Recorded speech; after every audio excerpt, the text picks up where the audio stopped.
Yeah, right now the show begins. We gon' bring it to the house for the home team. Big plays, big wins for the whole team. We gon' bring it to the house for the home team. We battle ready from head to feet. Swinging into the right center field. And it is. Are you kidding me? It's time to go. It's time to go right now. Get ready.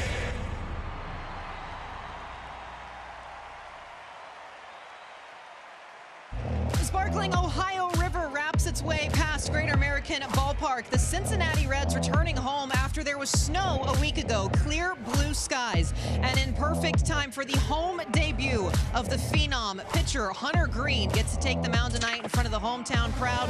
Welcome to Friday Night Baseball, presented by Apple TV Plus and Q Health. Melanie Newman, Chris Young, Hannah Kaiser with you here. We'll be joined by Brooke Fletcher momentarily. It does not continue to get any easier for these young Reds as they're trying to find their way. A tough trip out west, and now they are against one of their biggest foes in the St. Louis Cardinals. They'll be facing Steven Matz tonight. CY, what can you tell us about this matchup? Mel, Hannah, I mean, the fans showed up looking for 100 miles an hour. The Dodgers showed up thinking they were ready for 100 miles an hour.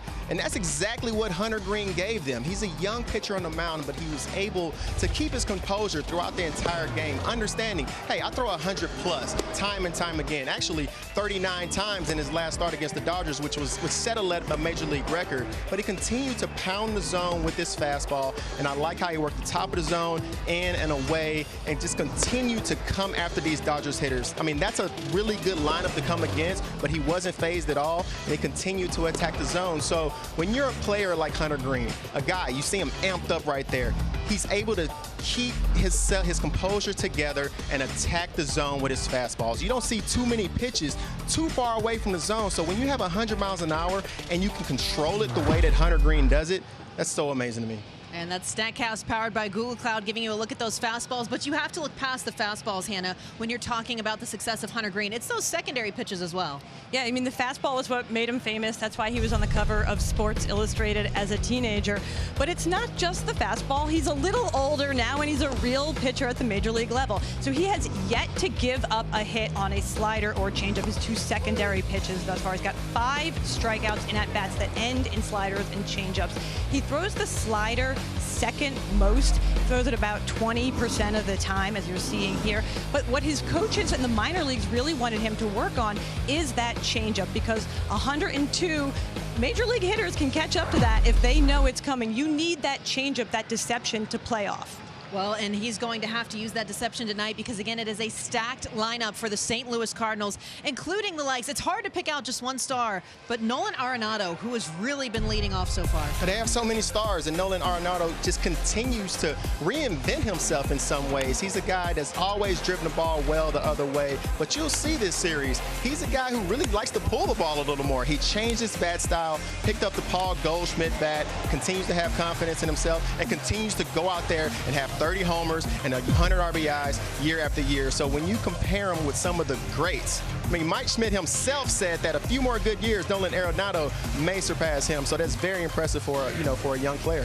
All right, well, this is going to be a matchup that you don't want to miss. Again, Hunter Greene, his first start at home for Cincinnati. Can the Reds turn things around against the powerful Cardinals? You don't want to miss any of it. This is Friday Night Baseball on Apple TV Plus.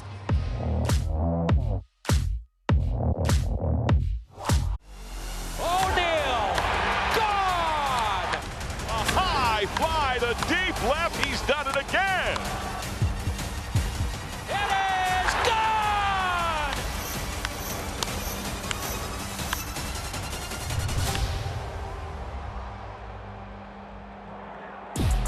Welcome back to Great American Ballpark. Brooke Fletcher here. Game's about to get underway in just a few minutes. Now, for the Cardinals, defense has been their calling card for seasons now. But this season alone, many would make the argument that this is one of the best defenses in MLB history. Now, on any given day, their defensive alignment can have 7 gold gloves.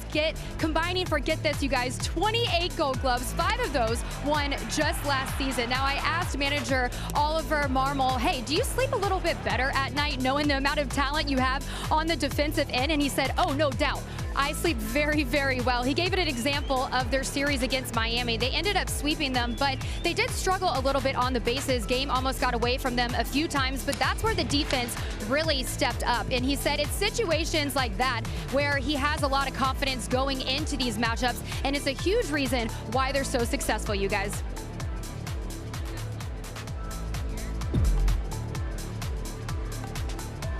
Cannot overlook. Brooke, you're absolutely right. That is something that you don't want to overlook when you're talking about that Cardinals defense. But for both of these teams right now, the Cardinals just trying to stay on a roll. Had a little bit of a late night last night. Got in around 3 a.m. to Cincinnati from Miami. The Reds had the day off yesterday, so they are fully available, and it gave them a much-needed reset again after a tough West Coast tour. You can see Oliver Marmol taking out the lineup cards here. Meeting with the umpires as well.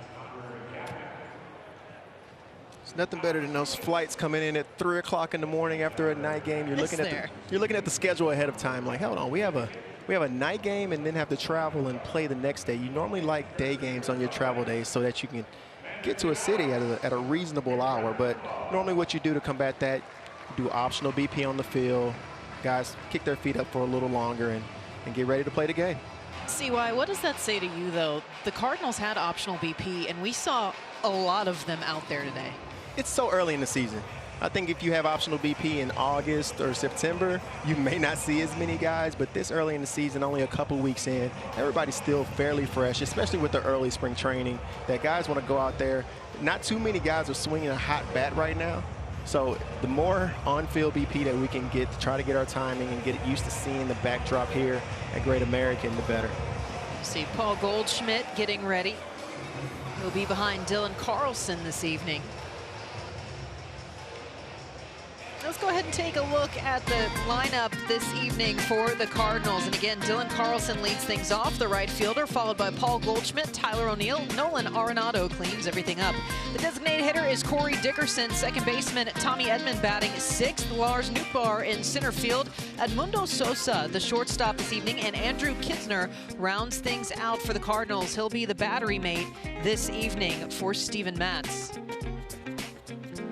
Still waiting to get underway here at Greater American Ballpark. Reds and Cardinals, the home debut of Hunter Green. And what an impressive debut it has been for him. He had his initial Major League debut against the World Series champion Atlanta Braves. His next start, well, it was just as emotional in his hometown. He was just miles away from where he grew up, pitching against the Dodgers. And again, tonight, his first starter against the Reds faithful. And Hannah, he was already taken to social media earlier about getting to have this day. And he was calling out to fans yesterday, I saw, saying, "We'd love to see you at the homestand this weekend. The Reds have been struggling, but I think this is a game worth coming out for." Well, and the Reds are going to be looking to get things started. They have not finished an inning with the lead in 81 straight innings. And Hunter Green trying to give them a little boost. Los Angeles native, second overall pick. He did have Tommy John surgery. And then, of course, there was no minor league 2020 season. And he still looks like he has not skipped a beat. Looks like an athlete, doesn't he? Well, you'd hope so. But imagine that, you coming out into the league and your first 3 starts, you get Atlanta's offense. Follow that up with Dodgers offense, and now you have to face the Cardinals. I mean, you're being challenged right out the gate early in the season, which really shows a lot of what you made of. And he's been able to keep his composure each start and go out there and do his thing, which has been nice. Well, and Hannah, again, it's not just about the fact that he is a flamethrower. I mean, this kid really brings a full balanced set to the table. Yeah, you know, the fastball is what he's famous for. That's why he was on the cover of Sports Illustrated as a teenager. But he's 22 now. He's he's a little bit older, and he's learned a little bit more about pitching. I talked to some of his minor league pitching coaches about what it was that they were working on him with last year, and they brought up 2 things in particular. Number 1 is the changeup, because big league hitters, they can catch up to 102 miles an hour if they know it's coming, and you got to have that changeup to create some deception, that changeup that looks like a fastball coming out of your hand.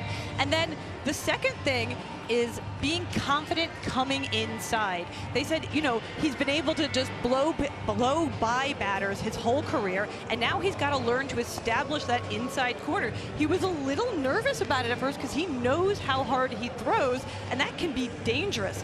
They said that, you know, he has enough to get to this level, obviously, and to succeed at this level. But they said, according to his AA pitching coach, Rob Wooten, he is by no means a finished product, and that is what's scary for the rest of the league. You know, it just gives me the Crash Davis vibes of everybody has a fastball in the big league. CY, what are your keys to Hunter Greene tonight?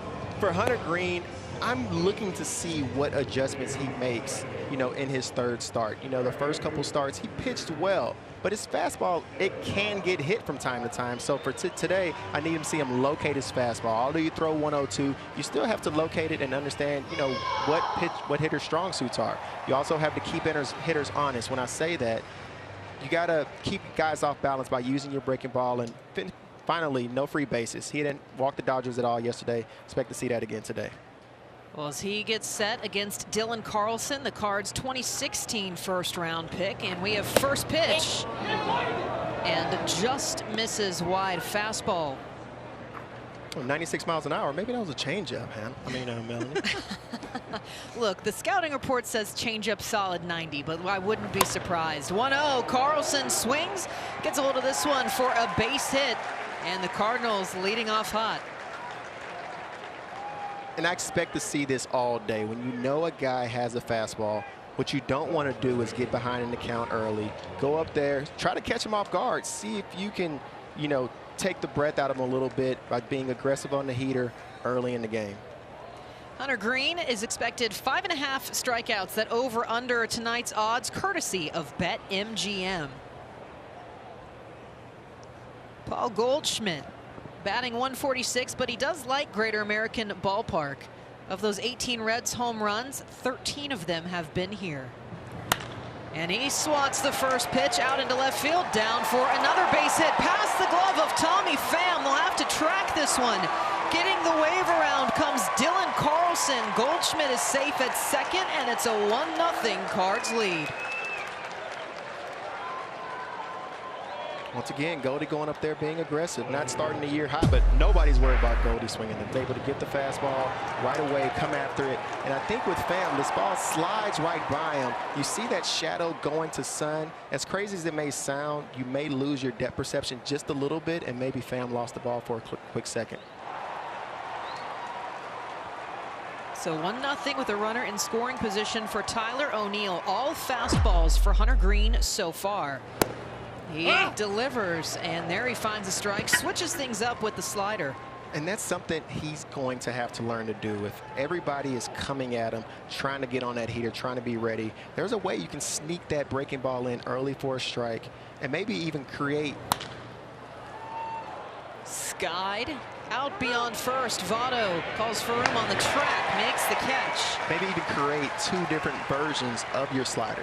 You have a get-me-over slider that you throw early in the count to get a strike, and then you have that wipeout slider to finish guys off later on. And that's something that he's going to develop over time. There's no concern about that. He's a poised young man out there, and he's going to continue to make adjustments as he sees fit. He's another one of those that seems wise beyond his years for this young crop of major league talent. And what an interesting foil he has going up against one of the older and more storied lineups in the Cardinals.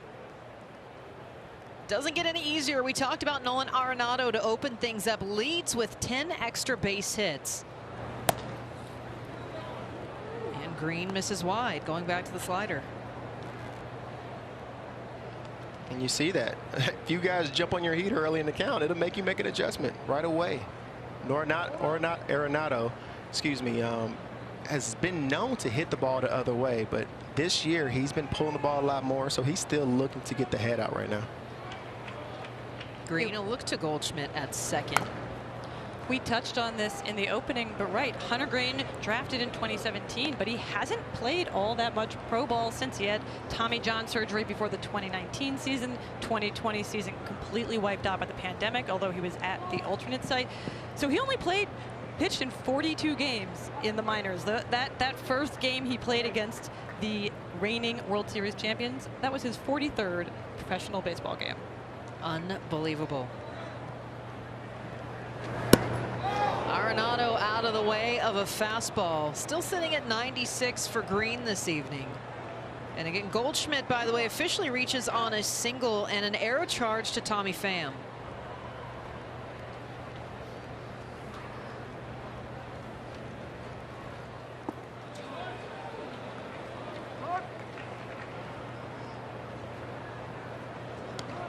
So we're not seeing pinpoint placement for Hunter Green so far to start things off. And I would like to assume that this was talked about in the hitters meeting before the game, saying, hey, when this guy gets comfortable, you know, he can really find his stride. But if we can go out there and attack him right away, let's see how he can respond to it. Arenado offers. Count runs full. He also leads the National League, a .405 average, .881 slugging. As a hitter, you're still hitting in the shade with the bright back wall for your batter's eye. So it could still be a little tough for guys to pick up the ball this early. Probably for another 15 or 20 minutes. Payoff, and Green loses Arenado. You know, you mentioned that he's throwing that fastball 96 miles an hour, which is maybe a little concerning, actually, because he didn't throw a fastball under 98 in either of his first 2 starts. Yeah, you don't know if that's adrenaline causing that or if there's another reason. 96 is still extremely hard. But when you sit on 98 or sit at 100, you know, it's eyebrow raising. And this is a great take by Nolan Arenado. I mean, this ball started off as a strike and broke off at the last minute, but that just says a lot about Arenado as a hitter. And from the left side, designated hitter Corey Dickerson. And he is sitting 95, 96 right now. And you know, that was one thing that was brought up when looking at Hunter Green was you automatically look at the Josh Haders, the Michael Kopechs, Aroldis Chapman, all these guys who do hit triple digits, and you ask, what is the longevity, despite the fact, yeah, he's already had Tommy John. It's not uncommon to see it twice, but his movement would leave you to believe that it's different for him. It's more natural than maybe any other pitcher that we've seen. Yeah, we're talking with some players around the game. They say he's literally just playing catch out there. He's not a guy that's max effort. If anything, he probably has a little more in the tank, but he's able to hone it down to be around the 96 to 98 number. But he's literally playing catch out there. He's fundamentally sound, and it seems like a player who you would assume will be okay with his health. Goldschmidt at second, Arenado at first. Green trying to limit a 1-0 lead for the Cardinals early.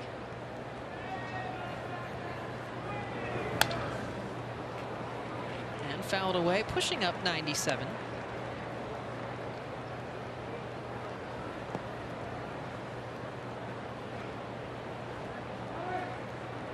Absolutely beautiful. One of the most beautiful days that Cincinnati has had so far.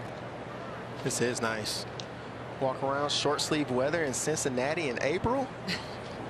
Definitely the most beautiful weather we've had so far.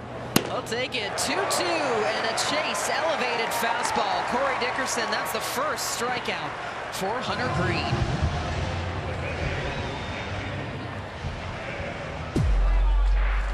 Here you have 96 top of the zone. That's going to play up to 98, 99. Trying to get on top of it.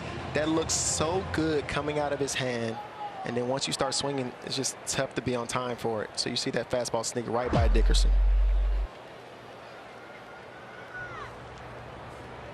Two outs for Green. The switch hitting Tommy Edman.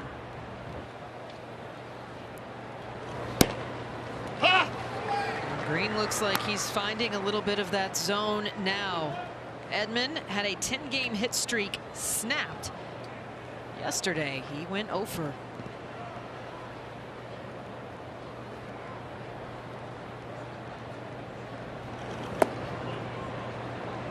That's how you want to start the season right there. He focused all year on improving his power from the left side, continue to work intensively on pitches on the inner half of the plate and learning how to drive those balls instead of rolling over them to the infield. And those adjustments that he's made, you're reaping the benefits right out the gate to start the season. 2 outs, 2 on. And a breaking ball up top. So up until this start, Green averaged 100 on his four-seam fastball. Throughout the league average for a four-seam fastball is just under 94 miles an hour. So he's topped those guys by almost 6 miles an hour. But I'm assuming after this game, if he continues to stay right there, he may drop a little bit today. But it's all about pitching and understanding the art of pitching. So maybe this is intentional by him to bring it down a little bit and control his pitches a little more. 20 pitches for Green. This will be 21 facing Edman.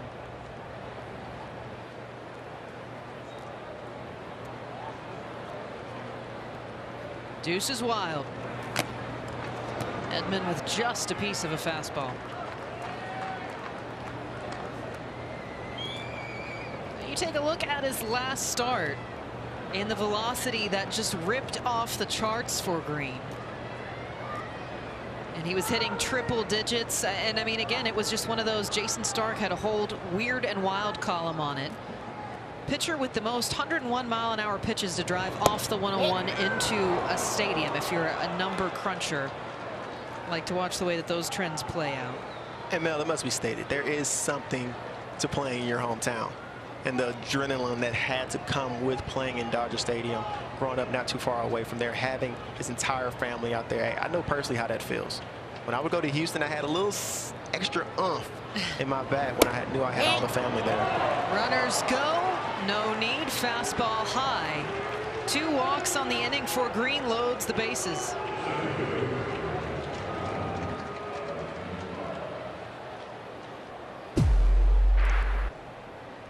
See Green just struggling with his control a little bit. He's keeping that fastball super high in the zone, just a little bit too high, still trying to get a feel for that fastball. 2 singles and 2 walks for Green. To the Cardinals' credit, they're not chasing. You know, you could be facing a different offense and they're chasing, and you feel a lot better about Green's start to the game today. But Cardinals, they're seeing the ball out of his hand, not being overly aggressive. Only in the zone they're being aggressive. You got the bases loaded. This is a big at-bat right here to start the game. And 2 walks already in this inning after only walking 2 batters through the first 2 games. He looks a little uncomfortable up there on the mound. He's sort of digging around with his foot a lot or on the rubber. I wonder if he's not liking something about this Great American Ballpark mound.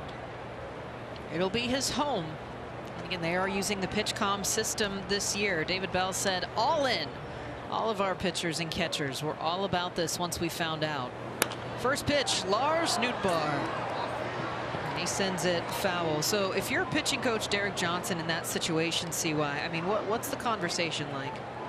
I think the conversation, I don't know how much pitchers talk about mechanics in the game, because as a hitter, I did not want you talking to me about mechanics during the game, but it's more just to calm him down, see where his mind's at, still understand it's only a 1-0 game.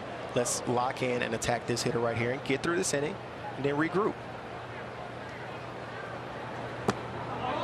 0-1 and a slider low. Again, bases loaded. Paul Goldschmidt, Nolan Arenado, Tommy Edman. And although Lars is over to start the season, he is one of the last guys you actually want to face in a situation like this, because he does have such great strike zone discipline. He doesn't chase too much, so you're going to have to throw him a strike for him to do something right here. Got a 20% walk rate. 2 California natives facing off. Hunter Green trying to keep this a 1-0 game, looking for that final out. Fouled away again, goes to the fastball. And Lars may look at that one as the one that got away. It was a good pitch to hit, and he was just on it. Green working here in the first. And all pitchers still trying to get back up to full speed after a quick spring. 1-2. And he rings him up on the Hunter Green fastball. Just 95 this time, but gets out of bases loaded. Cardinals pick up a run. It'll be the Reds bats when we return on Friday Night Baseball on Apple TV+.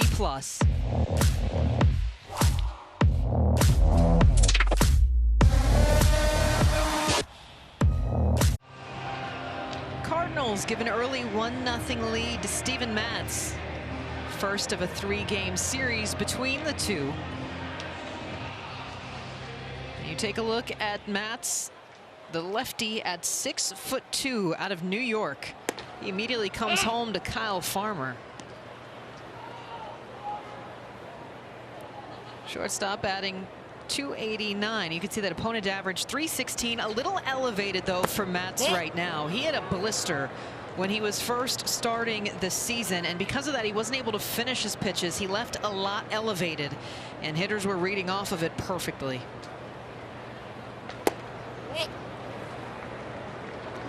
Then in the second game against Milwaukee, we kind of saw, what the Cardinals saw in Matz. He's a guy who has a, sinker, changeup, curve, slide, but he really is more comfortable, in my opinion, going to the glove side and pitching inside to righties and being able to execute, getting that fastball in on righties is going to be a huge key to his success tonight.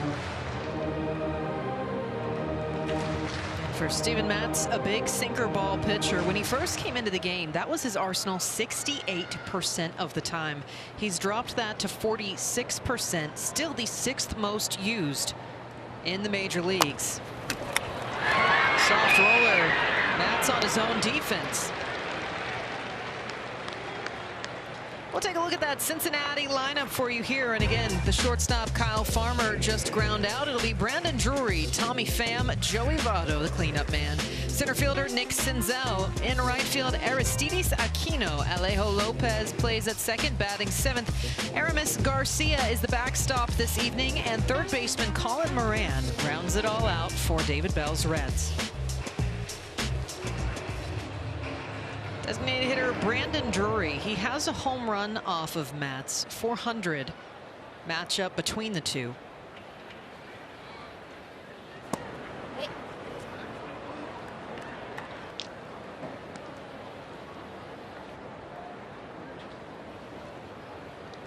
And for Drury, moving between infield and the DH role, his first year in Cincinnati.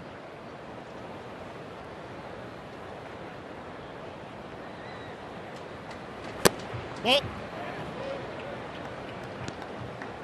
always wonder how guys have enough time to really try to master the craft of playing so many positions. I mean, Drury, he played first, second, third, short, left field, right field. It's just like the amount of work. He clubs a hit into left field, putting in the work.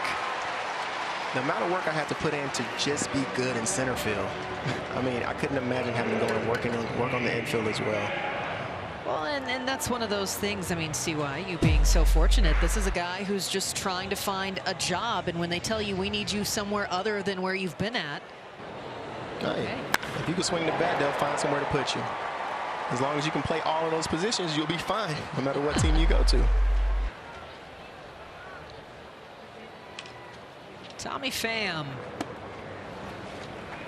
Did you find over the course of your career, CY, that multi-position versatility increased among teammates? Because I feel like that's such a big thing. It's not just for guys who are looking for a job now. That's what a lot of teams want out of their regular players, is the ability to play multiple positions. Yeah, I think you start watching teams like the Dodgers and watching teams like the Rays and seeing how guys are interchangeable and how valuable it is to be able to play multiple positions, that everybody wants those guys on their team. When I was playing, you normally had one guy, one utility player that would step in if somebody got hurt, but you now see teams building their lineups with multiple guys who can move around the field. Pham on a one-year deal as he fouls this one away. Put himself in the headlines this week, albeit not for anything he did on the field, trying to come in and back up after a big play with Luke Voigt. And he basically said, I know Muay Thai, and let's find a gym. Hey, he said, we're not here for that. You know, you're not going to just come in and what he felt like was a dirty play, you know, with Voigt and Stevenson and get away with it. I mean, I'm not saying I agree or disagree with his stance on it, but it does do something for your clubhouse morale when you know that your guys got your back. And that means something. Backstop Stevenson on the 7-day concussion protocol.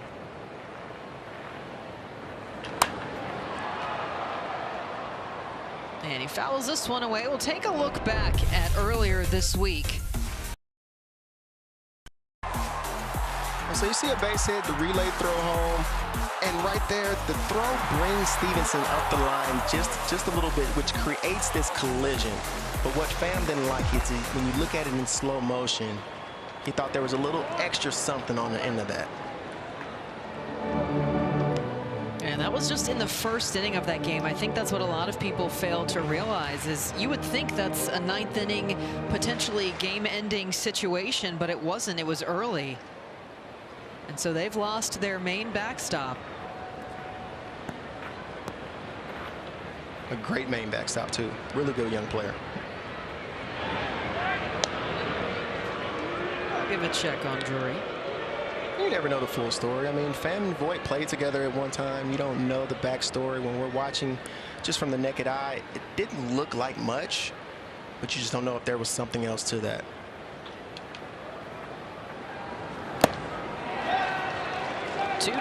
Matz wins the battle with a fastball.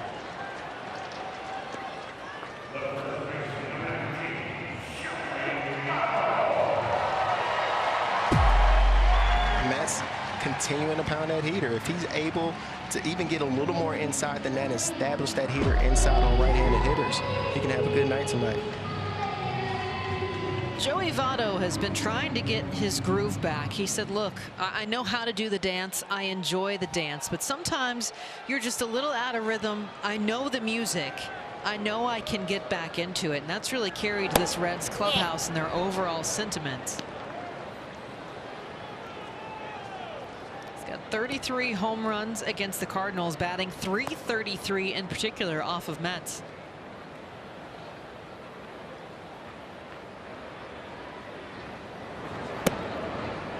And Mel, with Votto, it's so early in the season that I don't think any fan out there is panicking. I mean, Votto arguably has only had one bad season in his entire career as far as full seasons go. But the only concern, and I talked to him during BP today,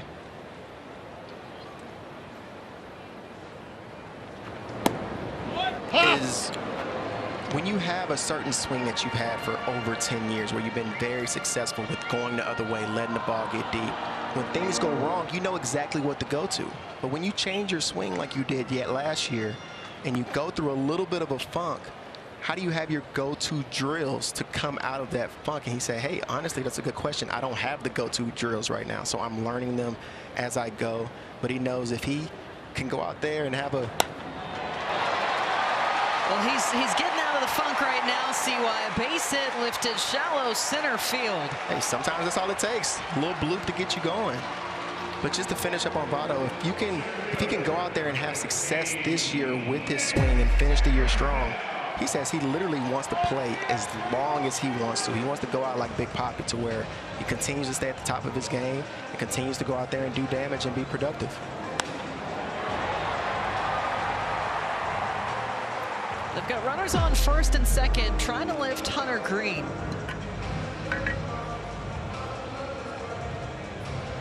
It'll be up to Nick Senzel. 2016 pick, and his goal this year, well, it's to win a Gold Glove. And he is facing a team with a lot of them.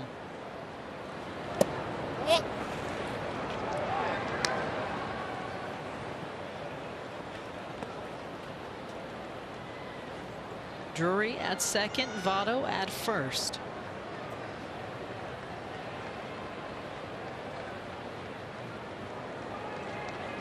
Batting .095 on the young season. But if he's able to find a way to get this run in right here, Hunter Green gets a fresh start. He's able to go out there. They have a couple runners on base. Hunter Green is able to collect his emotions, get a good rest period in the dugout before he has to go out there, because he threw 20-something pitches last inning. So to be able to go out there and have a little time to yourself, get yourself back together, this is a great job by the Cincinnati offense. 21 pitches for Matz. Senzel sends that one upper deck.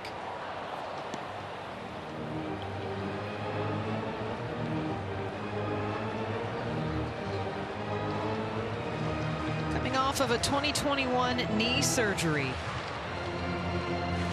Hitless in his last 15 at-bats. And still flies off of knee surgery. I pull one hammy, I feel like I slow down 3 feet a second. Metz, and he gets him down to a knee. Strikeout of Nick Senzel, a pair for Metz, and it's the Cardinals on top 1-0. Hear from Adam Wainwright when we come back on Apple TV+.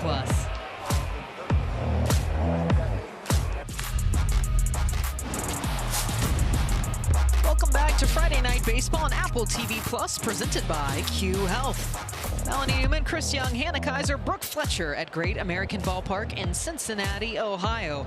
Hunter Green back out. He'll face 8-9-1 for the Cardinals. And we've got a pretty fun guest hanging out with us down in the dugout right now, Adam Wainwright. And we're going to get philosophical here on you in a minute, but as a veteran, what are you seeing in Hunter Green? Well, thanks for having me on, first of all. I have no knowledge of Hunter Green, honestly, at all. So the first thing I'm seeing is a guy with a great fastball. Looks like he's got some good secondary pitches. Looks like I got some teammates throwing ice at me. They're going to be in big trouble in a few minutes. And I mean, everything I'm hearing, he's got an incredible arm. I know he threw, almost 40 pitches at 100 miles an hour last time, so he's talented. When you look at around the league, you guys have something really special going on right now, and a lot of people say you don't know you're in that golden period, that really special moment until it's already passed. But you, Yadier Molina, Albert Pujols, just take us through what that's been like to have this season with those guys. Yeah, it's I mean, incredible to have Albert back here. What an amazing teammate, friend, and an amazing player, obviously. Hall of Famer, first ballot, maybe the best right-handed hitter in the conversation anyways of all time, and but certainly one of the best Cardinal players of all time. And I've just seen him help out these young hitters so much already. It's been crazy. But me getting to play catch with Yadi every 5 days is one of the things I tell people I'll be the most proud of when I'm an older guy, and even older than now, when I'm an older fella. Would you get out of here, Flaherty? We'll throw him out. Don't worry about it, Wayne. He's already on the mic. He needs more attention. But that'll be one of the things I look back and say I'm the most proud of, is that I get to play with Yadi for this long. At this point, talking about Yadi, I was giving him a hard time earlier because we were talking to Marmo before the game, and he said that a lot of the guys over there aren't using the pitch comp system. So, one, does that mean that you and Yadi at this point are just communicating telepathically, or if he's just too old to where he's just not really hip to technology nowadays? No. So I mean, no matter what you hear from anybody writing for the Major League Baseball or whatever, they have not honed that craft just yet to be able to be good enough to use on an everyday basis, I don't think. I mean, we watched it the other day. There was guys pitching and they couldn't hear a single thing that was said because the crowd noise, and they just need to hone it. I mean, I'm all for coming up with a system where runners on second aren't getting the sign. I mean, I think the best thing about baseball, Chris, and I mean, I think you would agree with me here. The best thing about baseball is the one-on-one competition between the hitter and the pitcher. That is just one of the greatest competitions in all of sports. And it just takes away from it a little bit if somebody's relaying a sign. It's just my opinion. I mean, I know a lot of people will say that's part of the game, but I wish it wasn't part of the game. I wish it was just mano-a-mano. Who's better, me or you? And then you take your chances. Now, I'm all for a system that would eliminate the hitter getting a sign of any kind, but I think they need to hone it a little bit. That's all. But I think you can appreciate that because you've talked before about literally just being in love with the art of pitching, which I think has allowed you to have the career that you've had. Is that you have a lot of guys nowadays who are thinking about how hard they can throw the ball. Granted, because that normally gets them drafted, and a lot of times that gets them to the big leagues. But is there any advice that you would have for a lot of these young throwers to help them understand the art of pitching and how it's not all about velo? Yeah, I mean, one thing I talked about with Jordan Hicks the other day was, you have an incredible stuff, probably the best fastball the game has ever known. I mean, he's throwing 105 miles an hour, and it's just ridiculous, right? But one thing I'm always telling him is, hey, listen, learn as much as you can now, because and hopefully you do. Hopefully you keep throwing 100 miles an hour, but there's going to be a time where you probably don't. And once your stuff drops a little bit, what you learn and what you know about pitching is going to help you continue your career. And if you're just out there heaving the ball and throwing, I think pitchers are starting to see now that you have to do more than just throw the ball. There's so much craft and skill involved in making pitches. Actually, somebody said the other day, like, "You throwing tomorrow?" And I have to remind them, "No, I'm not throwing tomorrow. I'm pitching." And it's a mindset. I'm out there. I'm a professional pitch maker. That's what Mad Dog always says to me, and that's true. And I sort of have to be, because I don't have some of the stuff near the stuff a lot of these guys do. But all you young pitchers out there listening, it's incredibly important that you learn and you watch. You learn how to watch the game correctly. There's little things you can pick up on every pitcher that's out there that will give you tips to better your game. And at some point, yeah, throwing hard is great, gets you drafted, gets you noticed. But Goldschmidt out to left field. Tommy Pham. And he brings it in. Adam, thank you so much. Sorry, you got keep pitching, kids. Keep pitching. Don't just throw. There we go. Don't keep pitching. Don't just throw. Just keep pitching. Wayno, thanks for everything. As we head to the bottom of the second inning, Hunter Greene gets out of it. They trail 1-0. Steven Matz back out reliving his debut day, which was right here in Cincinnati, and already Aquino comes out firing. He's trying to break up hitless for his last 20 at-bats.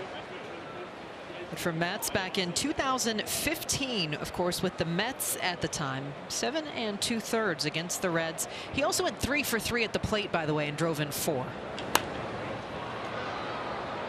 Facing off with the Reds. So that was against Cincinnati. Now he finds himself in Cincinnati. And again, Aquino batting .056. Reds have been trying to turn things around after last year. They were second in the National League in batting average.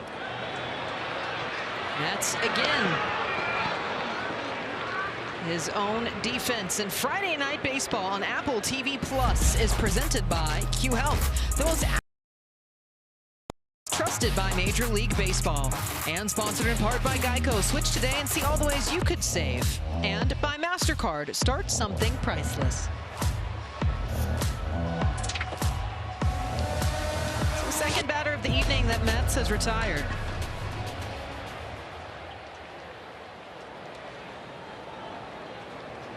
Alejo Lopez, switch hitter.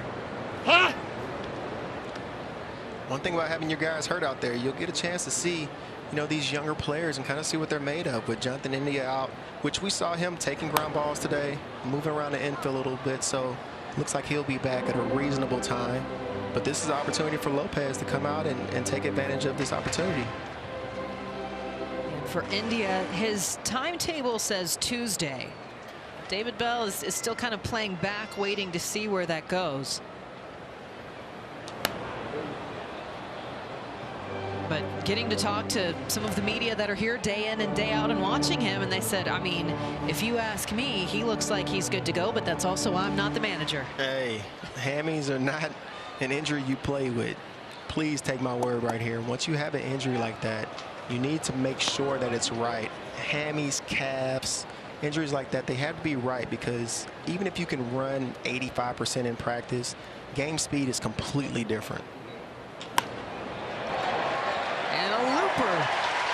Third base hit of the evening for the Reds, and our own Brooke Fletcher has got a little more on a lengthy IL for the Reds. Yeah, guys, when you have 13 players on the injured list, including, like you said, Jonathan India, it's easy to get discouraged, right? But David Bell and his players, he said that's not the case. When things aren't going well, things can be really tough. But hey, we're just getting challenged and tested early in a lot of different ways. But that's what makes you tougher and stronger, you guys. And I believe we are a team that's really passing that test. And Hunter Greene also took to social media yesterday, and we've just talked about the maturity that he's shown. And he just had a message to fans saying, listen, don't get discouraged. We continue to want your support. Come out and watch us. It means a lot, guys. Big base hit. And sliding in at third goes Alejo Lopez. Aramis Garcia puts runners on the corners.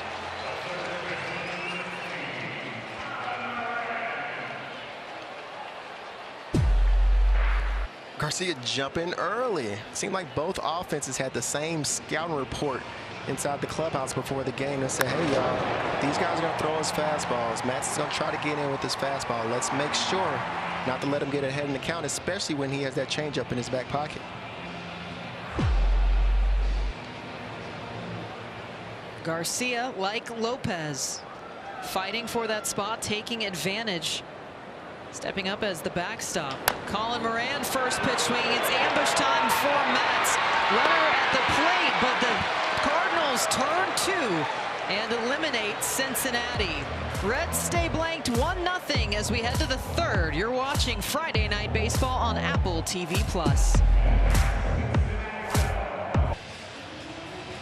Well, don't make it the headline just yet, but for Hunter Greene, that velocity, which has been his calling card, noticeably down this evening. His first 2 starts, no less than triple digits.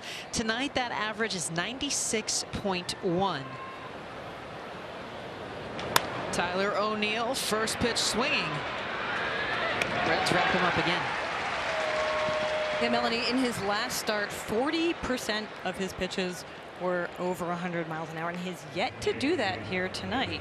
And you know, maybe that's just because it's hard to throw over 100 miles an hour. Before tonight, 34% of his pitches in his first 2 starts were over 100 miles an hour. No other starting pitcher in the pitch tracking era has ever topped 2.5% for their whole career. But it'll be interesting to see whether or not he can pitch through whatever it is that has his velocity down, whatever this adversity is that he's facing here. It'll be interesting to see if he can navigate that. And you know, hopefully they talk to him after the game. Hopefully this is not a big story. And they talk to him after the game. He say, no, you know, some days my arm feels better than other days, and today was the day I had to grind it out. Arenado powers this one into the left field gap. Single and a walk for the Cardinals' third baseman. But you do see Greene making adjustments accordingly. You know, from that first inning alone, seeing guys being very aggressive on the fastball, he's showing right now that I can throw that breaking ball over the plate for a strike as well. I mean, Arenado gets off the end of the bat right here on the fastball, stays through the ball really well like he always does. Continue to have this hot start to the season.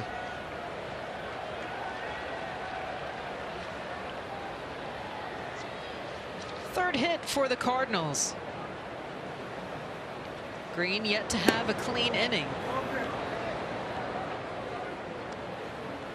Slider wide to Corey Dickerson. And CY, do you factor? I mean, we've talked about his last 2 starts have all been reasonably emotional, reasonably big milestones for him. Is that any of a factor tonight that it's his first start here at home? I'm not sure, and I don't know if it was a factor. I don't think he would ever admit it in the post-game interview that no, it just wasn't as much energy, you know, without all my family there, whatever else comes into the dynamic of what brings energy to a player. But or maybe he's just getting settled in and understanding. I mean, you have times where Verlander goes out there and he was throwing 98, 99. Then other times that I would face Verlander and he would pitch at 93, 94. I mean, there was huge swings in his velo from day to day. So it's very potential that he could be in the same category.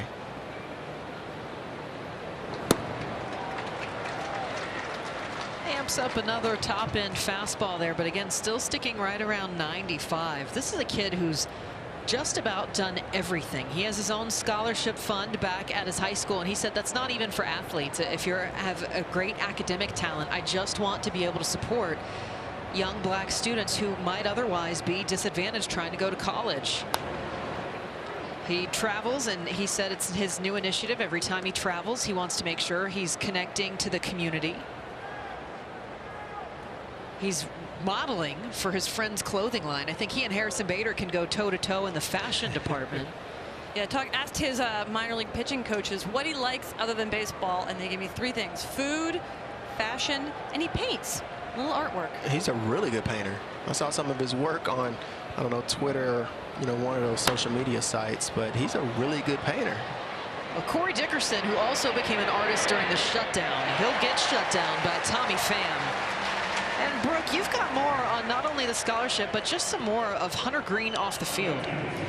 Yeah, Mel, when you mentioned his scholarship, he said, you know, he is where he is now because of that scholarship. You know, not that scholarship, but what the opportunities that he was given at a young age. And he wants to make that same impact on someone's life. And that's why he wanted to start this scholarship. And, you know, Hannah, I know he went on your show Off Base just a few weeks ago, and he was talking about, you know, him traveling. When he went to Dubai, he met with the Dubai Little League team there. And he just wants to be sure to make an impact no matter where he goes. And that's something that he's really striving to do, you know, on future vacations. Can you give us more on that?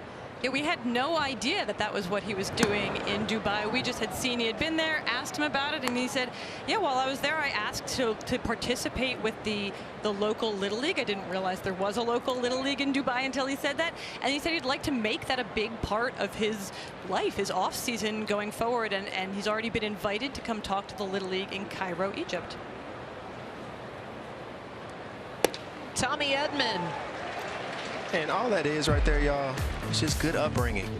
You know, good upbringing, good family base, good support system around you, and understanding where you came from and what opportunities you had because of people looking out for you. So now he's just trying to pay it forward and continue to look out for the younger generation, which is amazing. 50 pitches for Green, his 51st. And a strike. And Brooke, you've got more on these travels of his.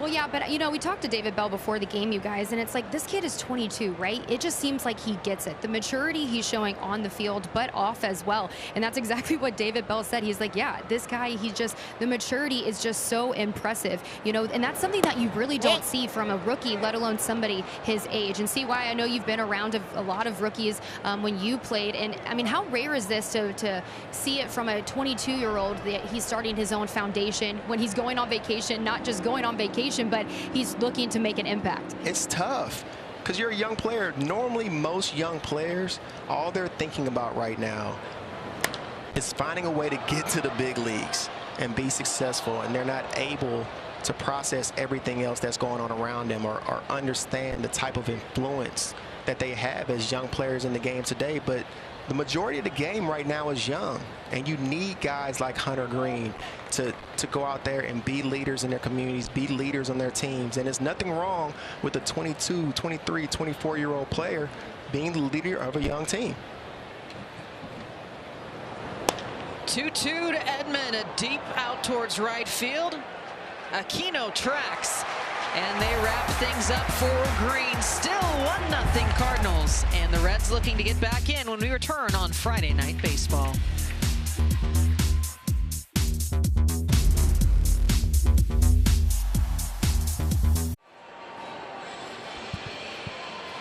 Flip your card back to the top of the lineup. Shortstop Kyle Farmer. Steven Matz taking on the young Hunter Green this evening here in Cincinnati.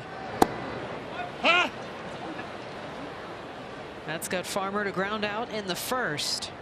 Reds have been getting some hits, 4 through the first 2 innings. They have not been able to convert so far. And again, second in the National League in batting average and OPS, third in slugging, first, if we want to even take another win, in hit by pitch last year, and a very different scene this year. And Hannah, a lot of that is the fact that they made a pretty drastic change to the landscape. Yeah, you know, the Reds a couple of years ago tried to sort of go all in. They made some really notable additions: Nick Castellanos, Sonny Gray, Matt Kemp, Yasiel Puig, and they've since sent a lot of those guys out, and they are now struggling because of it. They have lost This year they are without their best player by Baseball Reference WAR from 2021. That was Wade Miley. 2020, that was Trevor Bauer. They would have been without him anyway, so it's worth noting. They're also without their second best player from that year, Jesse Winker. 2019, that was Sonny Gray. And 2018, Eugenio Suarez. You have to go back to 2017 to find a WAR leader from their team who is still on the roster. That was, of course, Joey Votto. And just to add to that, like, as a fan of the game, and I was a fan of the Reds, you know, especially the last couple seasons with what they were building, it hurt me a little bit to see Suarez leave and Winker leave and Castellanos, you know, leave to free agency. I mean, he made some comments about it, some pretty strong comments about it. But from the outside looking in, it did seem like the Reds were very close. last year, and they needed only to add potentially a couple pieces to be a really competitive team this year. Yeah, that's the thing. It's not like the Reds are in this long down period. It's not like they tore it down and they've just been languishing. From 2018 to 2019, their payroll jumped from 24th overall to 15th overall. And they're in a pretty small market, 29th overall, and now they are back down to 21st. So that was a real sort of quick attempt to build up, and then they didn't really luck out, essentially. The pandemic season. Fair ball by inches on the fly. Arenado flashed those gold gloves at the corners. Oh, that's what he does right there. I've seen Arenado's made that play against me probably 15, 20 times. When I was in Arizona, I pulled the ball down that left field line over and over again, thinking I'm going to be safe, and Arenado is able to make that throw better than anybody in the game. Arenado and Machado are the two guys that have that play down pat. He doesn't even think twice about it. He looks at the dugout, says hi. I got time to get the ball over there. That's how you get 9 gold gloves, right? In 9 years. Is that good? I wouldn't know personally. Check my stats. That maybe 10 and 10. I believe it's 9 and 9. I don't qualify for a dusty glove, so that's where I'm at. I mean, he makes this play so smooth. Like, a lot of guys are panicking right there. Just a easy field and throw for Arenado right there.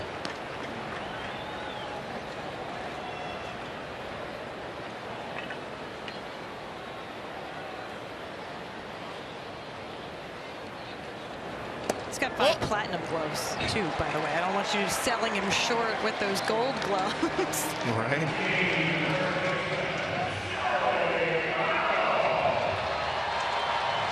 Oh, I got it right. 9 for 9. Lucky guess, right? I think I've seen 4, 5, 6 of them in person, so. Yeah, you do your homework. A little bit. Joey Votto trying to extend the inning here for the Reds. A single off Mets in the first. So he got his bloop out the way, so he should be feeling good now, right? Well, these are, again, other things that you would know better than me, CY. So I'm going to divert to you on this. You two had a lot of FaceTime today, by the way. He asked you if you missed playing, and I kind of have to call you out because every time you want to take batting practice, and yet you told him you're pretty good where you're at right now. Hey, I want to do all the fun stuff. I want to take batting practice and try to go deep. And then you're just done for the day. I don't want to have to stress about the 98 with the 92-mile-an-hour slider, which I struggled with my entire career. And I think I left right at the perfect time, because as soon as I left, everybody was throwing 97, 98. And it's weird because I really like the fastball, but it seemed like these balls are moving all over the place. And I really give props to guys like Votto that are able to adjust with the game. He came into the game when everybody was throwing 88 to 92, and he was able to make the adjustment when velo started to play up and go out there and still have an extreme amount of success. Arguably his best year ever last year. And he's another guy. We talk about how good Hunter Green is for the game as a young talent. You can take a look there at the spray chart for Joey Votto, really that right-hand side. But he's really made probably one of the biggest splashes as far as individual social media this spring training, on Instagram, all over TikTok. He's very serious about it. He's building the brand. Reaches out here, though, fooled by Mats. His 4th strikeout of the night after 3. Cardinals on top. You're watching Friday Night Baseball. Try to throw harder than he. All right, and we are back. The 4th inning. Hunter Green back out atop the mound for the Reds. 1-0 Cardinals with that first inning lead. Reds have gone 14 innings without scoring a run. You have to go back to Tuesday.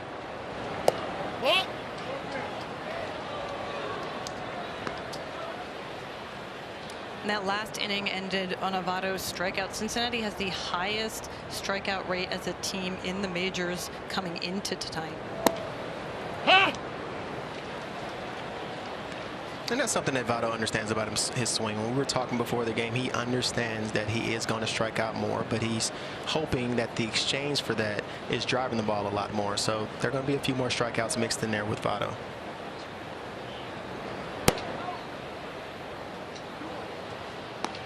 Delivering high, that fastball dropping to 94 there.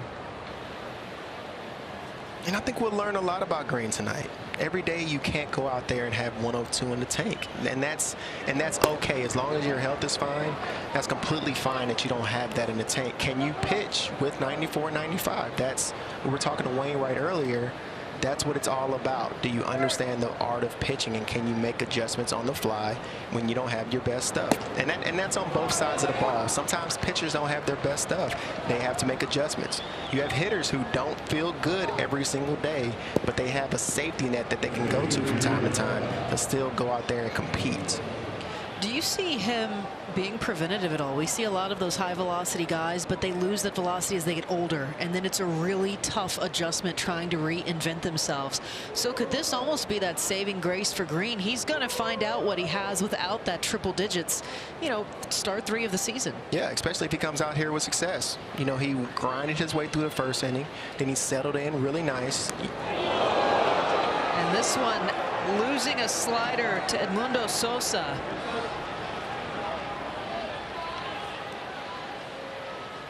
He is guarded up that entire outer left arm.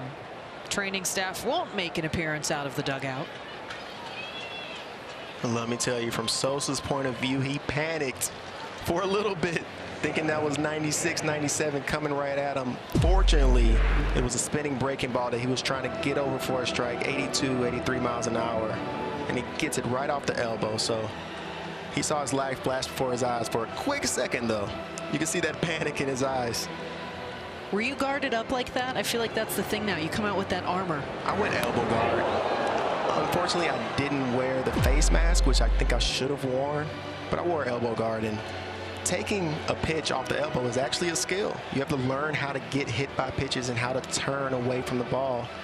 And sometimes you can't avoid it if somebody's coming at your head or something like that, but the elbow shots, you could take them well. Do you have someone throw baseballs at you? Is that how you practice? No, we did that as kids for fun, though, with wiffle balls and tennis balls. You threw things at each other for fun? Absolutely. Absolutely, all the time. It's called dodgeball. Made up games, yeah. Dodgeball, handball. Played this wall ball game where you just have to go stand spread eagle on the wall and guys try to peg you. Green's still trying to find a feel for that slider. He's throwing it really good early in the game to get the strikes. Slipped out of his hands a couple times right here. Start the fourth.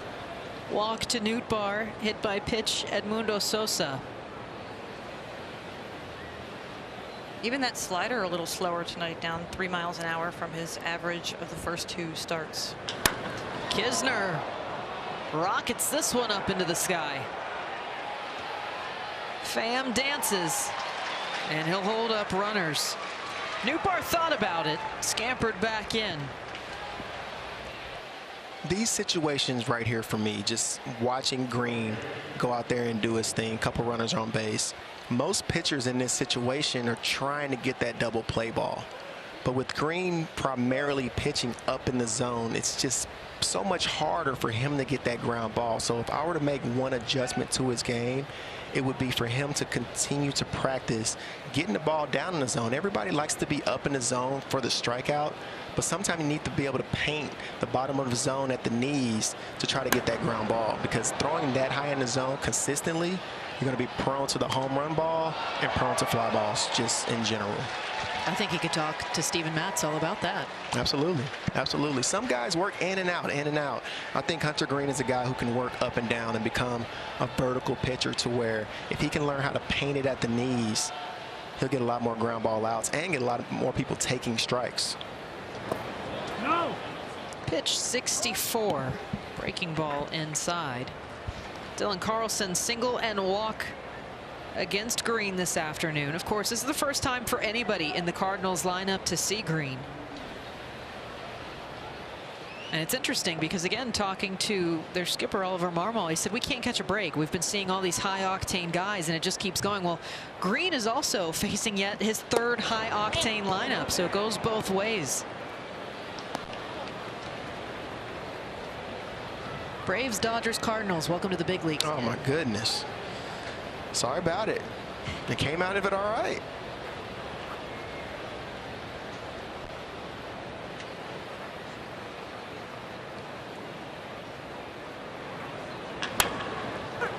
Hard shot ball ricochets off Votto's glove.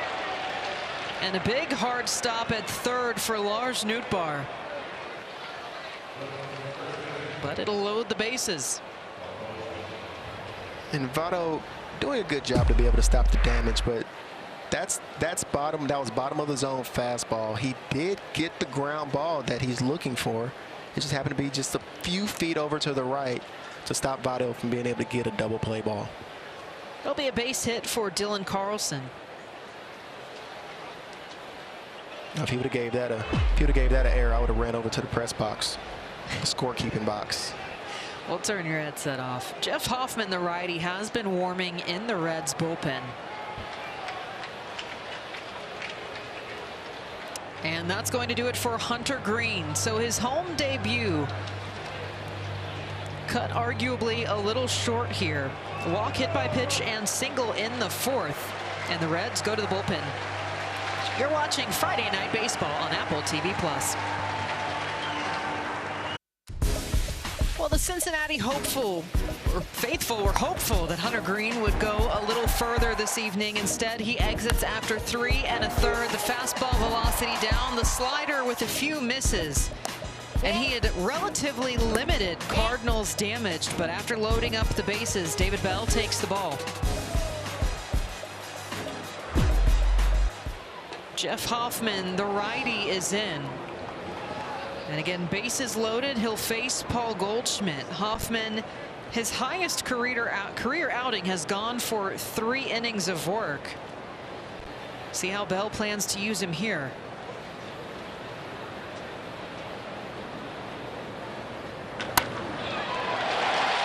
Gapper ground ball will score a run. Here comes another. The throw from Pham home is not in time.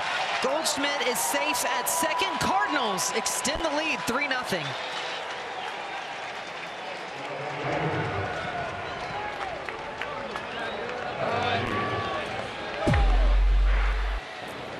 And great piece of hitting by Goldie right here. Taking the first pitch breaking ball, taking the fastball into the 6th hole, and Pham, if you watch, just overthrowing the cutoff man a little bit, which allows both runners to take an extra base. So that's a situation where when you're Pham, you want to keep the ball down, keep the runners on first and second, and allow the double play to still be in order. But great job base running by Goldsmith right there. It'll bring the infield in. Again behind Jeff Hoffman. And this is a situation you could have somewhat prevented by just throwing the ball to the cutoff man, not letting it get away from you. I understand the adrenaline that's flowing, trying to get that lead runner, trying to throw him out at home plate. But right now you have to bring your infield in, leave yourself more exposed to base hits as opposed to being able to get a double play ball to get out the inning.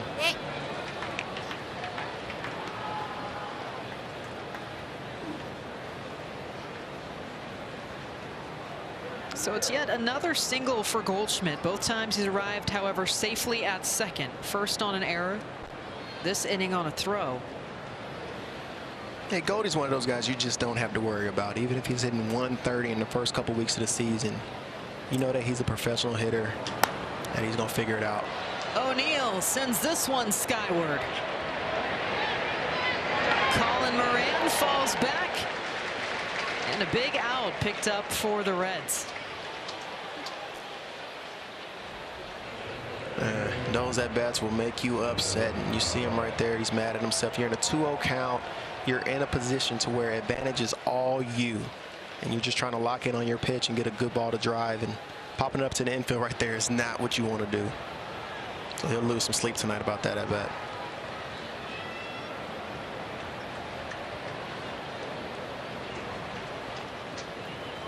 All runs charged to Hunter Green. This is a pick your poison moment right here. You have Arenado, who's a righty, who's swinging an extremely hot bat, but then you have Dickerson on deck, the left-handed hitter. Do you pitch around Arenado in some form or fashion and hope to let Dickerson get you? Because in my opinion right here, 3-0 game, this base hit right here could take it out of reach in its own right if Matz has his stuff going. And I can't let Arenado beat me right here. I understand the righty-lefty situation that a lot of people talk about, but Arenado is one of those guys, and he's on right now.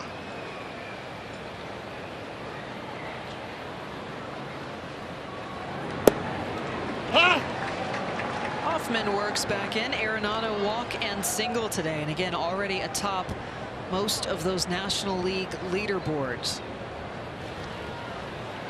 And it just goes a long way, because you still remember when he left Colorado, the numbers that poured in and said, oh, well, surely his production drops. Surely it was just Colorado. No, this is a tried and true guy. I think Arenado is caught off guard right now. I think in his mind, he's thinking what I'm thinking, like, oh, they're not gonna pitch to me right now. No chance they pitch to me right now. Oh, that 2-0 slider kind of just snuck in there. He wasn't trying to throw a strike. Oh, he attacked me with a heater. Now I'm in that bat. Runners in scoring position, 4 for 9. You can check out those stats, the bottom right-hand corner. Sends another one skyward for that Reds infield. Lopez puts it to bed, but the Cardinals tack on 2 more with a 3-0 lead. You're watching Friday Night Baseball on Apple TV+.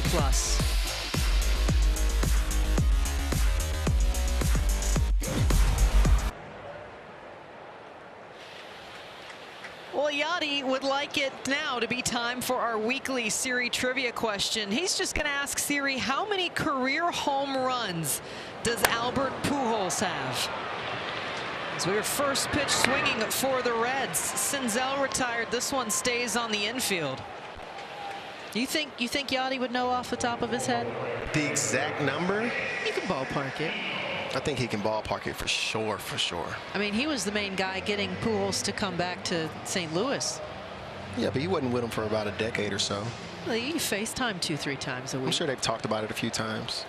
Probably looked up his stats before making that pitch to come back. He wanted to make sure that he had a compelling argument for management. He may know. He knows exactly how many homers he's looking to have this season for sure. I mean, if you had that many, wouldn't you just walk in?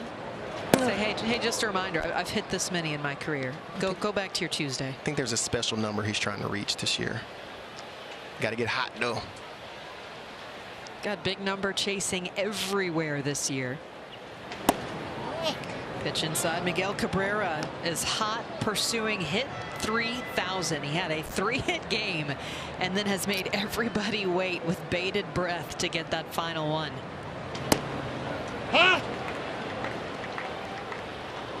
People were all up in arms yesterday for the Yankees intentionally walking them with the game on the line. Oh, and we just got an unfortunate update. The people of Detroit have to not be happy, but meanwhile we're going to send it down to Brooke Fletcher. She's with Oliver Marmol. A lot of it goes to them. The preparation was great. Early on, you can see he didn't have his A game. We had him on the ropes. That's a situation where we need to take advantage of that in the first, but thankfully we did last inning. You have a guy like Albert Pujols, Molina, and you have Wainwright. We were just talking to him a little bit ago that really wanted to, share their wisdom and experience in the league on some of these younger guys on the roster. For you, how has that experience been? Almost having like 3 more managers in the clubhouse. No doubt about it. It's a big part of the culture here, of them being able to share their experiences with the younger guys, kind of when they're failing and things aren't looking right, they can lean on those 3 guys, and it's been a big plus for our clubhouse. All right, thank you so much. You got it, thank you. Again, that's Brooke Oliver Marmol, the skipper for St. Louis, talking about the preparation of those veterans and how much they carry that group. And as we were just saying, Miguel Cabrera, the chase for 3,000, has to wait another day. They have been rained out this evening against Colorado. Doubleheader tomorrow. Does that double the chances that it's a Saturday 3,000 celebration? I mean, he has to play. He's probably going to get a hit in the first game just so he can get the game off on the second one. Oh, what right back to Matz. Hot Hot shot for the pitcher, and he continues those PFP drills after 4. A 3-0 lead for the Cards.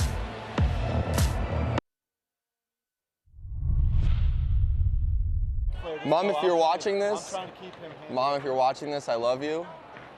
Hope everything's going well. If you hear anything tonight that gets said, I'm sorry. My mom would really like a nice pink Apple Watch, you know. I know that's possible. You know where Busch Stadium's address is? They'll make sure it gets in my locker.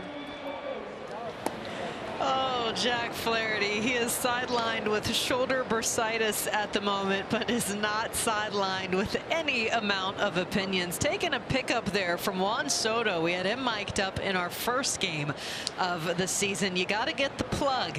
Got to get Mom the pink Apple Watch. Mother's Day is coming up, and he's got those priorities in line. Yeah, you got to ask for more. I mean, yeah, you got to look out for Mom for Mother's Day coming up, but the rest of his teammates are like, hey, man, Soto tried to get something for the whole squad. Can we get Mama and the whole squad taken care of? See, that might be the key, because Flaherty's mom might be happy. The team might be upset. Meanwhile, you've got the Nationals. Their moms are upset. They didn't get included on this bargain. You know what? I like to think that means he was watching our broadcast. That's how he knew to make that shout out. He saw Soto. He was watching Apple Friday Night Baseball. There you go. You got to get it. We'll see what we can do for Mama Flaherty. 1-2 for Corey Dickerson. Again, Jeff Hoffman takes over. 3 1/3 innings for Hunter Green. Flare shot into right field, and the first hit of the evening for Dickerson. Maybe Apple will just tweet Flaherty a message and just send him the address of the nearest Apple store. So you can get her one right here. They'll be like, yeah, you should in fact get her an Apple Watch. It's like, you know where our stadium is, but you're technically not there right now. So but we don't know. You just got to go to Cincinnati Apple. They're all over the place. I'm sure what she really wants is just a heartfelt card. And I guess apparently for him to not say anything she wouldn't like on this broadcast. No, I mean, my mom would love an Apple Watch as well. Oh, you're trying to get a plug? You're trying. I mean, just in case. Just throw it out there just in case. And my mom is listening as well. I love you, Mom, so much. How much would you love an Apple Watch? We can probably find the address of the closest Apple store for you as well. Yeah, I got her. I got her. Tommy Edman is in. Infield shifted to the right.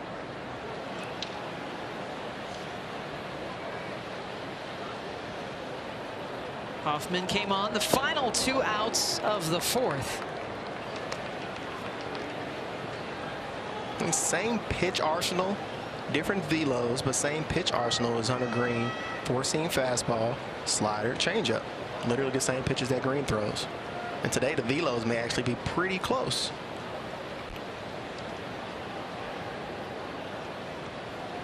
Edman a walk in the first off of Green.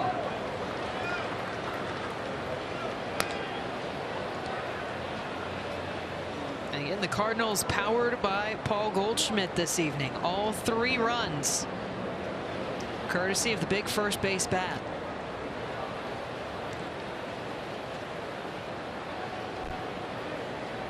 Goldie was a great player to play with in Arizona. Although he was young at the time, you could see his potential as a player. He took the game very seriously. You didn't see a whole lot of smiling and laughing and joking on the field, but when he got between the lines, he's one of the best competitors out there in the game, and people take for granted how good he is at every aspect of the game. He can hit. He can actually steal bases. He's a great base runner. And when you have a guy like that, it builds to the type of leadership that you have in that Cardinals clubhouse, in addition to those veteran guys that you have. And a miss wide. Edman patient this evening. And now it's time for the answer to our weekly Siri trivia question. How many career home runs does Albert Pujols have? And the answer, well, Albert Pujols has 681 career home runs. Looking for 19 more all this year, right now. If he finishes with 699.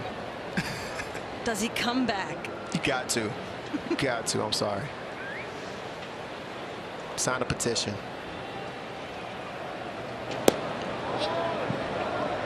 pitch outside to Lars Nootbaar. 2 men on for the Cardinals. Hoffman has yet to find an out here in the 5th. Okay, well, here's some more series trivia for you guys, courtesy of our awesome stats guys we keep here. They make us look good. Pujols, the active leader in home runs, against which other team? He has 47. Ooh. I'm going to say somebody in the NL Central, because that's who you're playing the most. Can I guess? Am I allowed to guess? Yeah. We'll let you be serious. I mean, it has to be the Reds, right? I mean, we're playing against the Reds. Playing a great American, a lot of games, small yard, great hitter. It's a good combination for homers. Am I right? You're right. What? Should be a historian. Nootbaar sends this one up into the 3rd deck.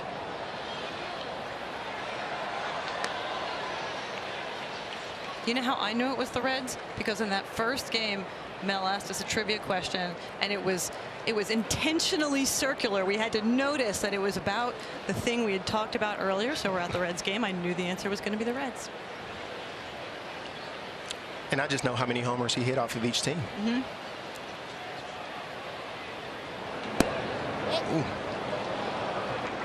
1-2 and wide. Shane Libensparger calling balls and strikes behind home plate. Laz Diaz at first. Brian Onora man's second, and at third, Chad Fairchild.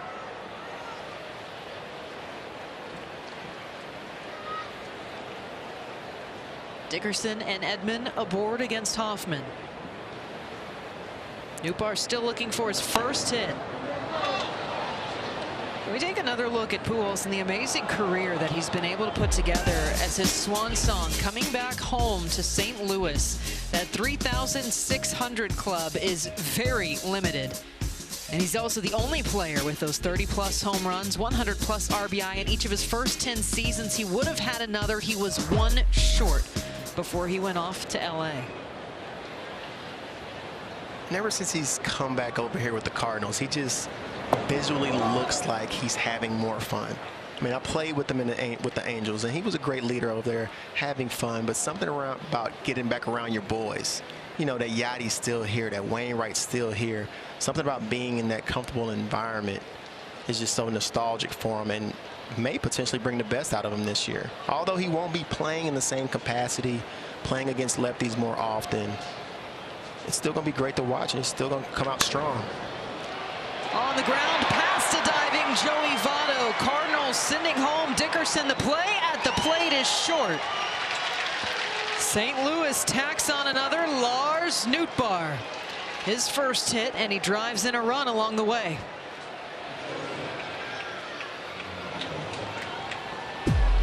Got to get a big smile right there. A little CNI single just sneaking right past the reach of both infielders, and Aquino throwing an absolute cannon to the plate. That's one of the strongest arms in the game right there.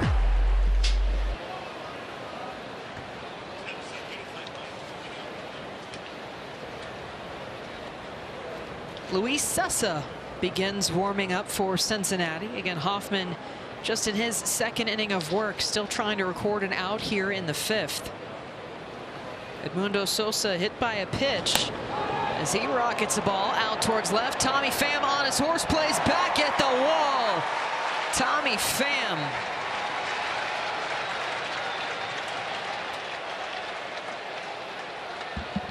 He's catching his breath. Edmundo Sosa gave that one a ride.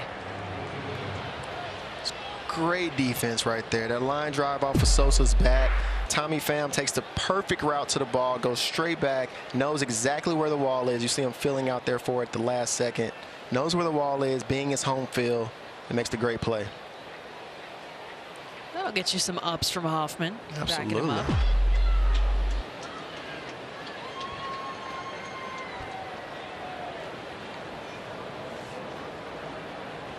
So here's Andrew Kisner again, and you talk about somebody who is so dedicated to the game. We got a chance to really sit down and dive into this relationship earlier, because you come up behind somebody like Yadier Molina and you just can't imagine how big those shoes are to fill. And they said, if anything, this has been a really great relationship. If he's not starting, he is still doing every ounce of work that a starter does that day. He has a great relationship with all of the guys, and in fact they said the biggest takeaway is where Yadier's a little quieter in the clubhouse. Kisner's the one popping off jokes. He's Mr. Funny, and he said, now wait a minute, there are some guys I know you got to keep it loose with, but there's also some I know I've got to button it up. I've got to be a little more serious with them, but I've got to be able to connect with this staff, and he's ready to take over a really big legacy for the Cardinals. And I think he would be mad at himself if he wasn't a sponge all season long. I mean, when you have one of the, probably arguably the best defensive catcher of all time, you have Wainwright in there, you have Pujols in there, you have all these guys that you could pick their brain and learn so much over a 162-game season. Going out there and being a sponge and taking all this information, it's not going to do anything but make him a great leader if he gets that opportunity to be the everyday guy. Seeing more reps this year as he floats this one foul.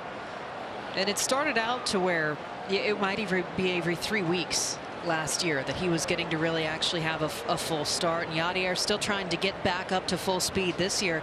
Instead, it was Kisner's name, who was called a lot, 4 out of 5 games. He was the one getting written into that lineup card. And they just said he's played that role for about 3 years now of being the understudy and just being the best mindset, that studying constantly, not just the game, but who he comes behind. And that's how you gain trust with the pitching staffs. Showing them that you care, showing them that you're locked in every single game. If you're not paying attention, if you're not sitting in on those pitcher-catcher meetings on a day-to-day basis, how could they be comfortable with you? So if you have a great pitching staff, I mean, with guys like Flaherty who are going to lead the way in the future, you have to earn your trust with those guys to where when you put your fingers down or put the sign in or type it into the pitch comm system or whatever it is, that they trust what you're putting down and trust that you've done your research to do scouting reports on these hitters. And Wainwright already on record about him, that he had a couple pitches called that he didn't throw often, but he trusted him, threw them, saw success, and success here for Jeff Hoffman as he fools Kisner. Nothing too fancy right here. He literally just froze him on a somewhat backup breaking ball right over the middle of the plate. And as you see that ball going by, you tell your body, why are you not swinging right now? But for some reason, you just can't take control of your hands, and you watch it go by and walk to the dugout. So after a single walk and single, first pitch fly out for Sosa, he rings up Kisner, and it'll flip back up to the top for Hoffman and Dylan Carlson.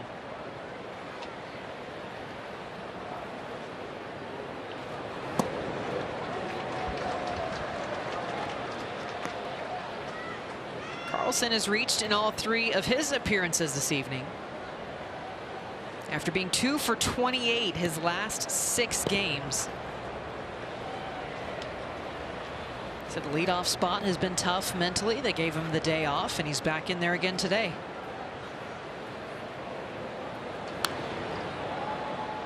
He's a really, really good young player. I mean, I think he finished 3rd in Rookie of the Year voting last year. Switch hitter, can hit the ball over the field, play really good defense. He's going to be a bright sight for the Cardinals' future. 1 through 4 in that lineup, going 5 for 9 this evening.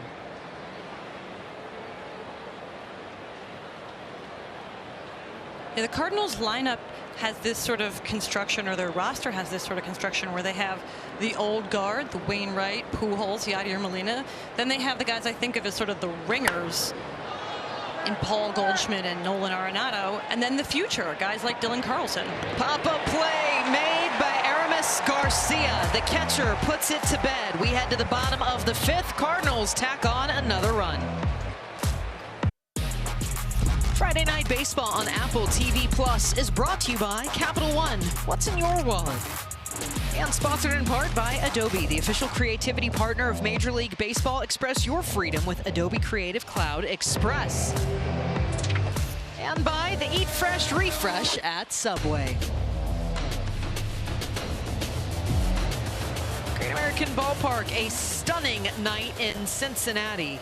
Hunter Green, his home debut, but 3 1/3 innings. And it has been all Cardinals so far, a 4-0 lead for St. Louis and Steven Metz. 8-9-1 Garcia with a heads-up play for the ball boy down the line.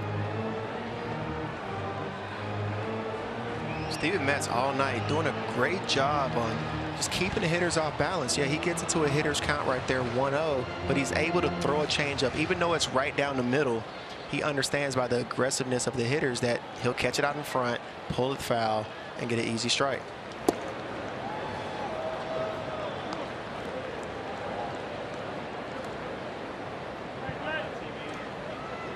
And he's got some big pieces of the rotation to fill for St. Louis as he misses outside. Wade LeBlanc and John Lester both retired. J.A. Happ remains unsigned. Kwang Young Kim returned to Korea. So they inked Metz, who has found certainly a better chapter health-wise. He battled a lot while he came up through the Mets system. He's got a 4-year deal with St. Louis. He gets an additional $1 million bonus if he reaches 170 innings this season. Payoff. Matt's not happy. We'll go ahead and take a look back at those last 4 innings for him. And a look at pinpoint accuracy presented by Q Health. And Matz has been just continuing to attack the zone. He's done a great job mixing his pitches, throwing his sinker, using his changeup, throwing that curveball to get early strikes, and keeping the guys completely off balance. He's pitched the gem up until this point. 5 strikeouts on the evening for Metz, and again, second walk he's issued tonight to the leadoff man in Garcia.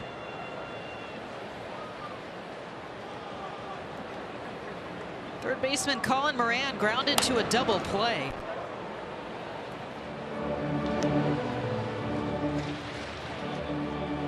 I'm always curious to see how pitchers change their style once they come over to a Cardinals organization, which is known for creating some of the best pitchers in the game and being surrounded by guys like Wainwright, and understanding that you can attack the zone, but the importance of changing the shape of your pitches and staying on the corners and allowing and forcing hitters to have to swing at your pitch as opposed to you having to give them something to hit no matter what the count is. You can be in hitters counts all the time, but if pitchers can execute their pitches, no matter if it's a 3-1 count or a 2-0 count, you can still get outs all the time.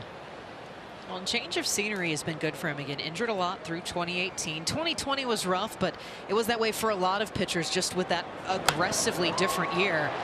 As a drive into left tucks itself foul here for Moran. But so he made an attempt to come back after 20, and it was the trade in 2021. He ends up with the Toronto Blue Jays. And you found out exactly what the Mets had seen in him originally. He starts to flourish and then comes in, picks up those big numbers, and wears the Cardinal red.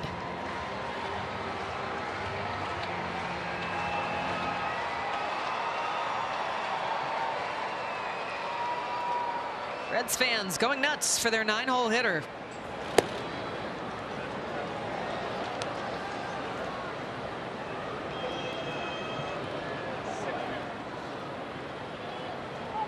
These two see each other 19 times this season.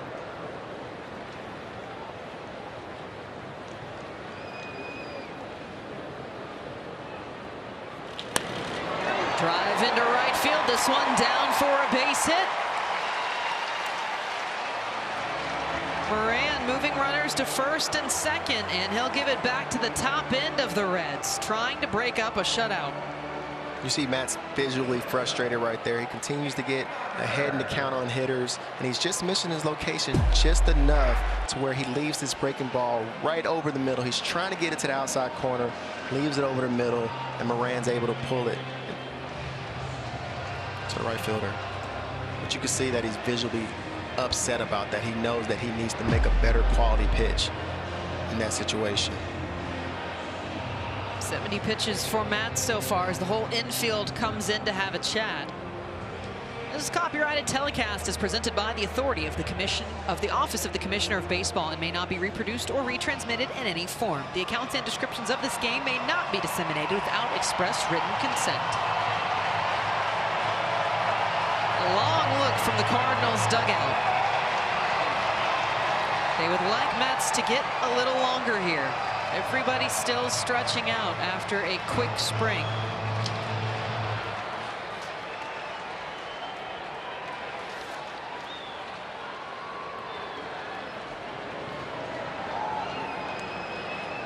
Reds have not scored in 16 innings.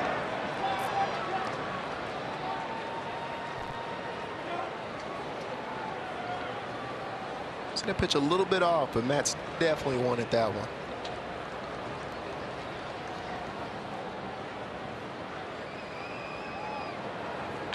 Farmer slams this one. Arenado eats it up. The throw to first, third. And they'll take the 2 leadoff. Aramis Garcia advances.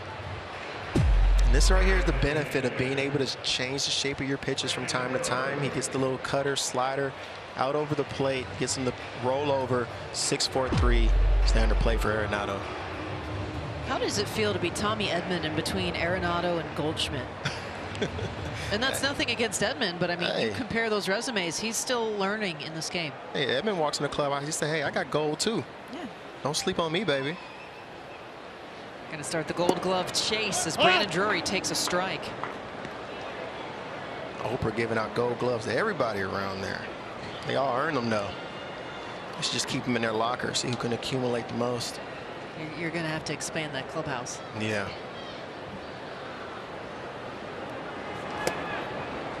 Drury a hit in the first.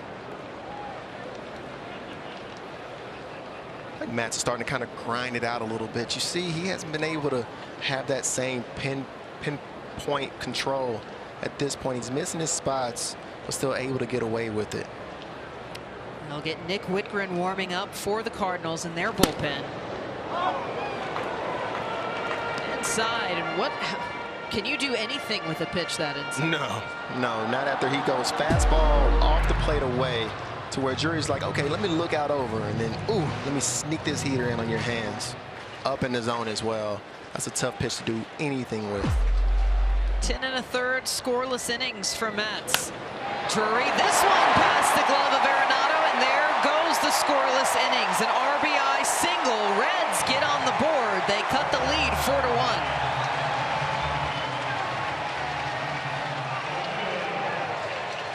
So a double play takes away. The DH gives one back. Hey, Drury says, hey, you fooled me once, it's on you. You fooled me twice, that's on me. Matt's tried to go back to the well one more time with that inside fastball, but this time Drury was waiting on it.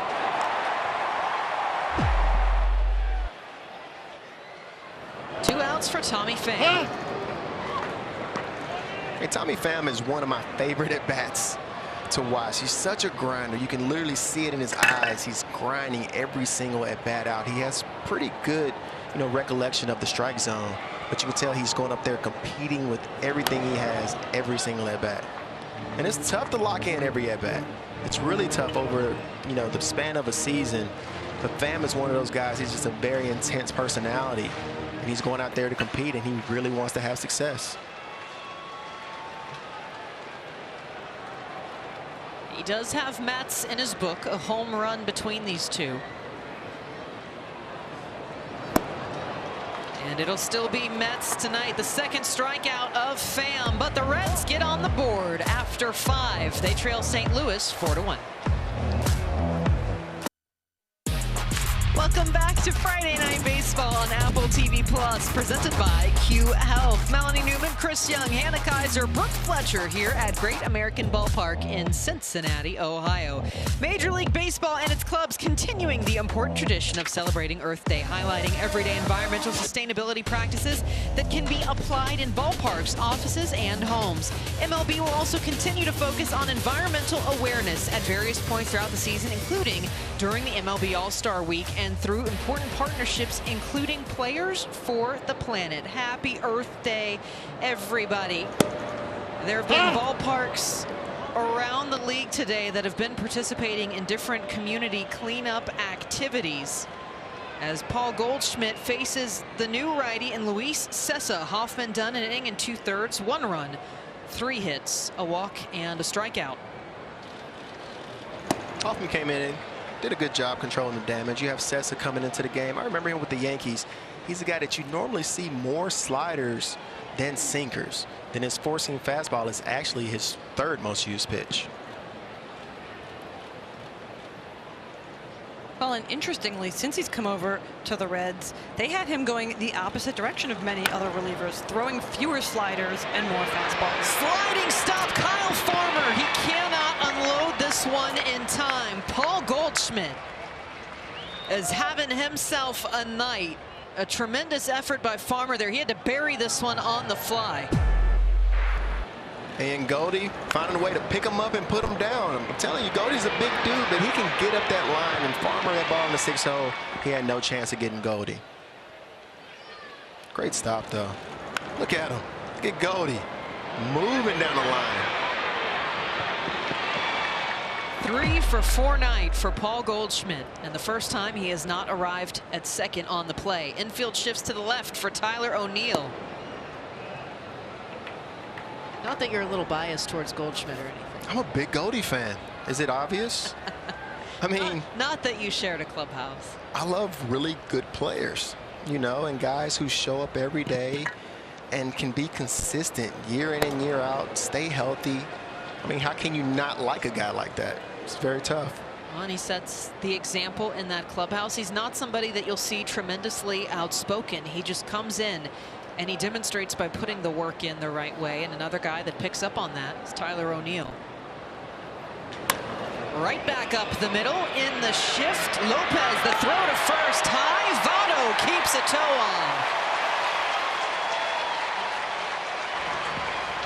on. Reds clear the bases. And a big lift for Luis Sessa. And Lopez, perfect positioning, fields it. It shows a little Jonathan India cannon right there. Strong arm to get the double play right there. Ooh, Votto tried to come off the base right there. Game of millimeters. Just extra long spikes keep you on the bag right there. Is that the secret? That's what it is. Stiletto spikes. 2 down, and the base is clear for Nolan Arenado.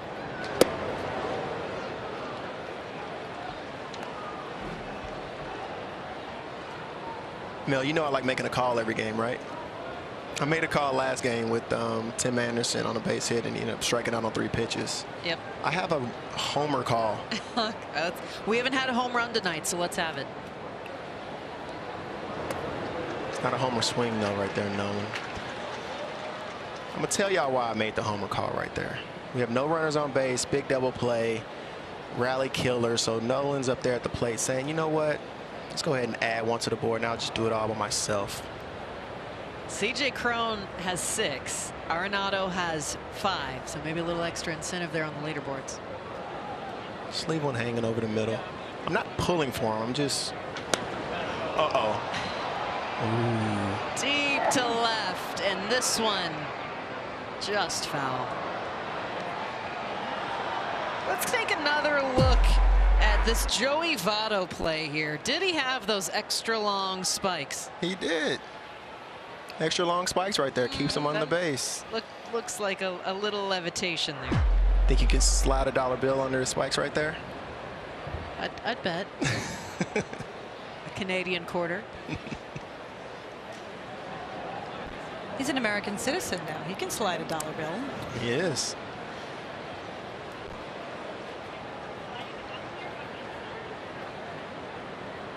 Two outs, 1-2. Arenado slicing again to the left. Pham on the run, and another gift for the fans.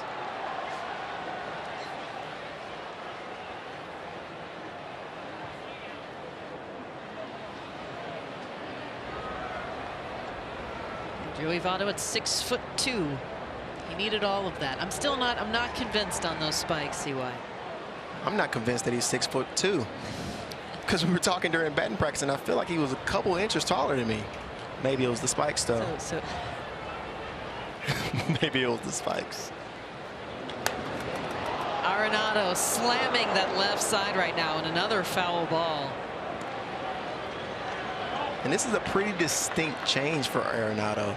He's a guy that used to try to drive the ball the other way every single time. But last year, he was one of the league leaders in home runs to left field. So he's trying to get the head out and clearly a pull hitter right now. Similar to like a Jose Altuve, another guy who used to go oppo all the time and now is trying to go up there and be aggressive and pull the ball. And instead, he goes fishing. Sessa gets him to chase. And a scoreless quick inning for the Reds. They'll try to get back into this one. Bottom of the 6th when we return.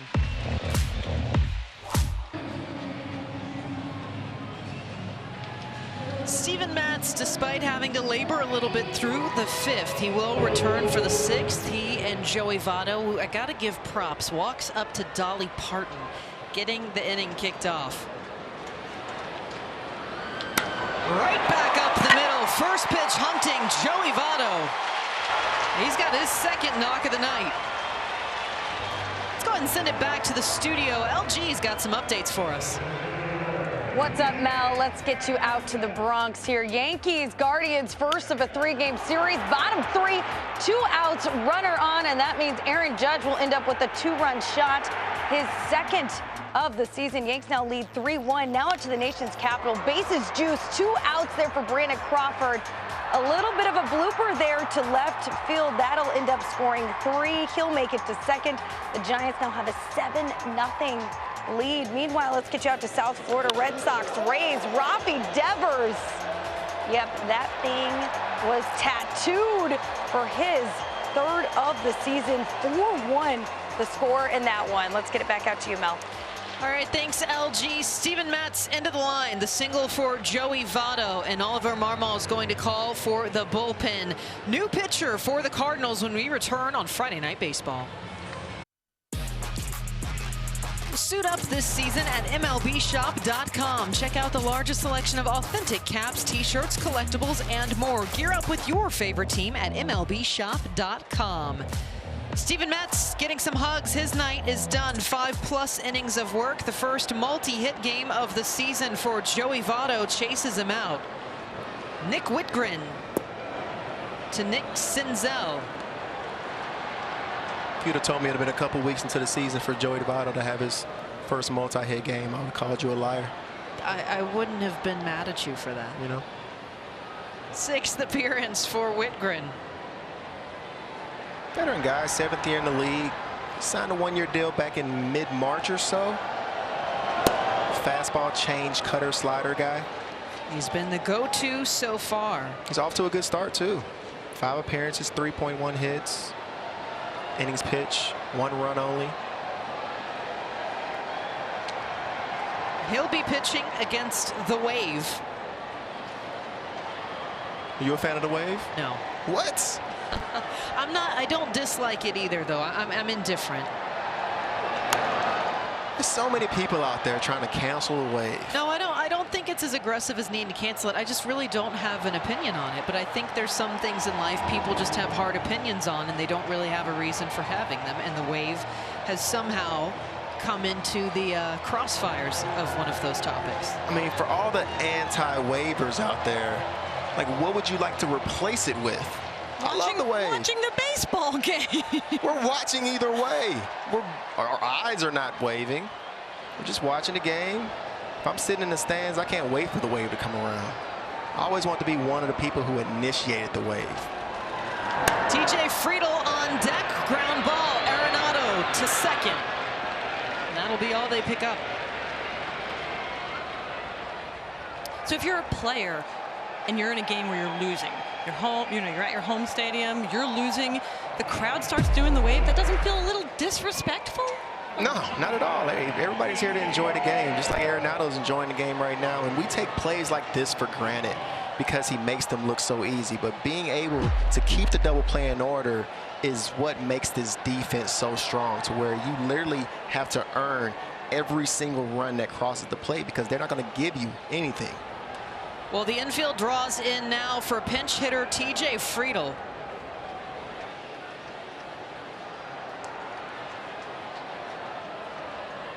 So again, Senzel reaches on the force out.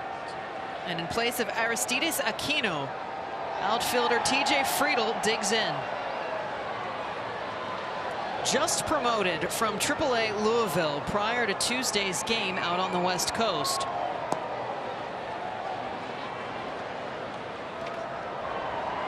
Came up with J.T. Riddle filling in for Jonathan India and Mike Moustakas.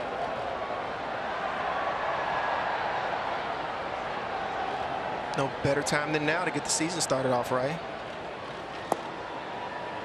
And so far, everything outside for him from Whitgren. It has to feel good when you're a pitcher on the mound and you have this defense behind you to where you always know, if I can just execute my pitch, I can get out of this inning right now. Whether it's to the infield or outfield, they're solid through and through. Friedel sitting back right now. Hasn't done much before getting the call. He had just 11 appearances, a double home run and 3 RBI. And he plays the entire outfield. Another one of those guys we've talked about. You are seeing more and more of those utility players. It's not just the one token anymore. It's a lot of that lineup. And he'll take a walk.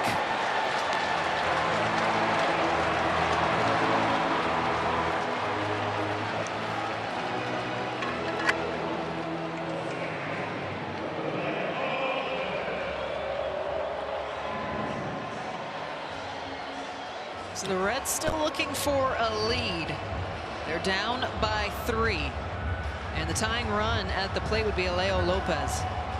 When you're Whitgren right here, no, nobody's trying to walk anybody. But when you have a 3-run lead, you know, starting to get late into the game, you don't want to give up any free bases. You don't want to start any kind of rallies. You want to trust those guys behind you and continue to attack the zone and make them earn their way back into the game.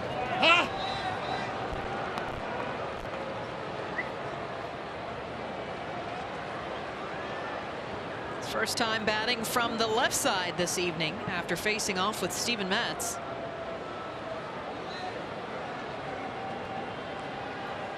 Oh for 8 runners in scoring position.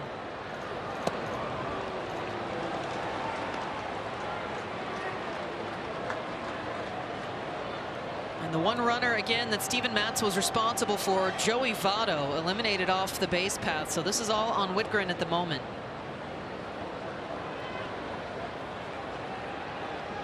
Meanwhile, Dowry Moretta warming up for the Reds.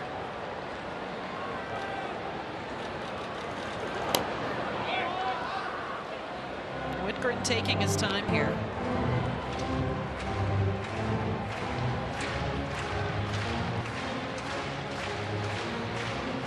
And sooner or later when you're the Reds, you've had a lot of runners in scoring position. You need to find a way to capitalize on those guys. They've had 5 on base, multiple innings. They've had opportunities to get that big hit. Sooner or later you just got to come through if you want to get a win. Not going to do anything with an ankle biter of a pitch.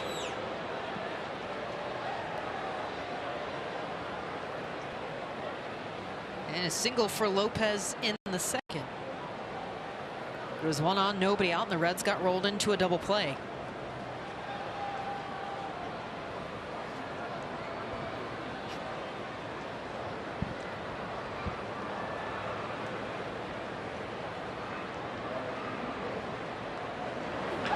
Lopez, hard ground ball back to first. Goldschmidt holds off Whitgren.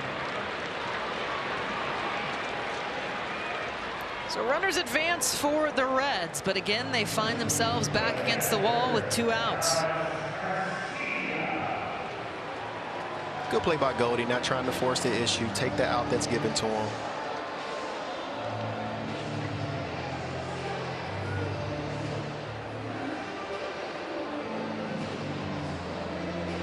Two-out ribbies is normally where you win and lose ball games. Aramis Garcia was in AAA in Las Vegas for Oakland last year.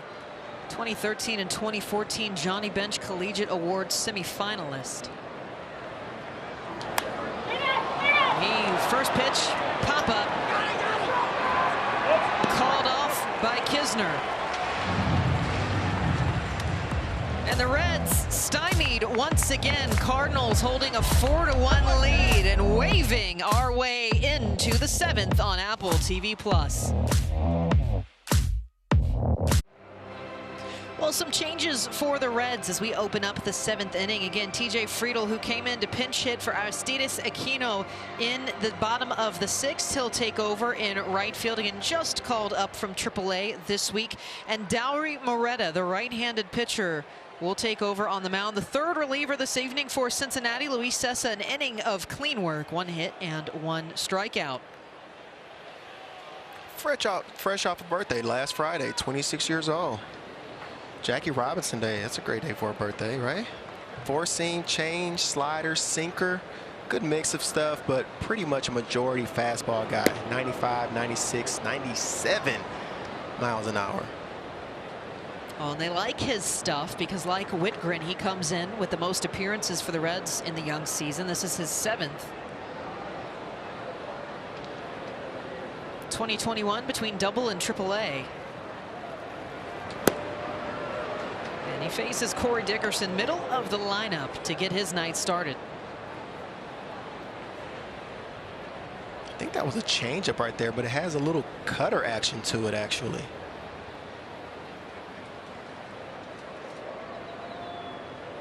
A little pitch com being used right there.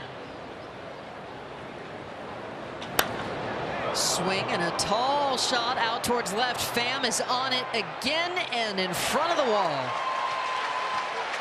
Meanwhile, an impressive play for Pham Arenado, always impressive. Jack Flaherty had some more thoughts.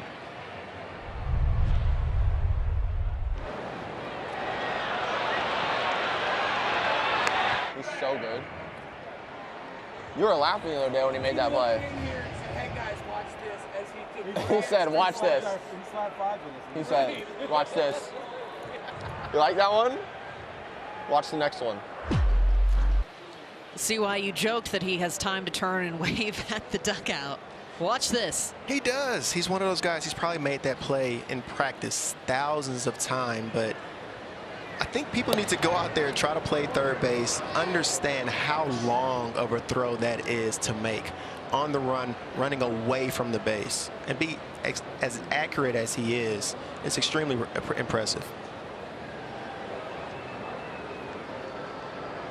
Tommy Edman calls for time. All righties for the switch hitter this evening. 2 walks.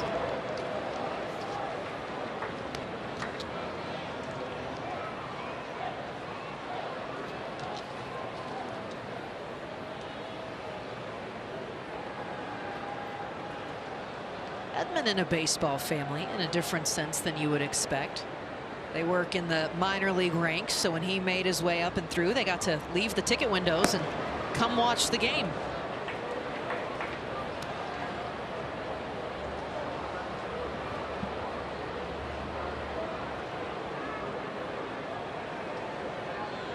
And a 3-0 count, he might be pushing that 11+ walk rate.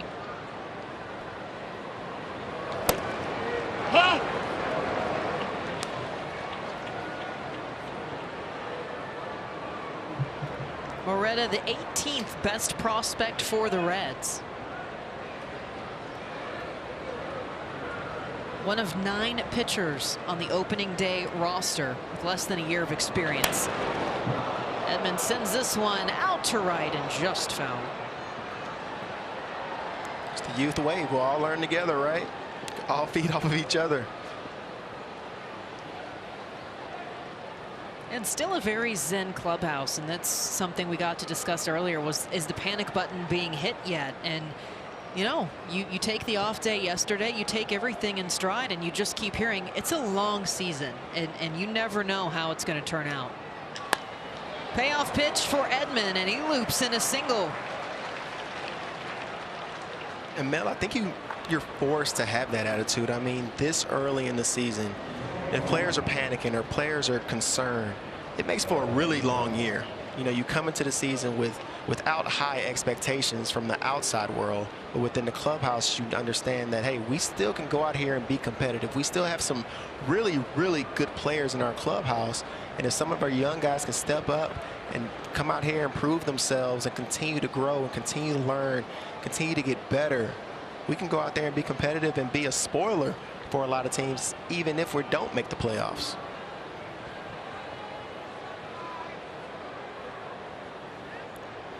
Infield shifted, and Moretta firing a strike for Nootbaar.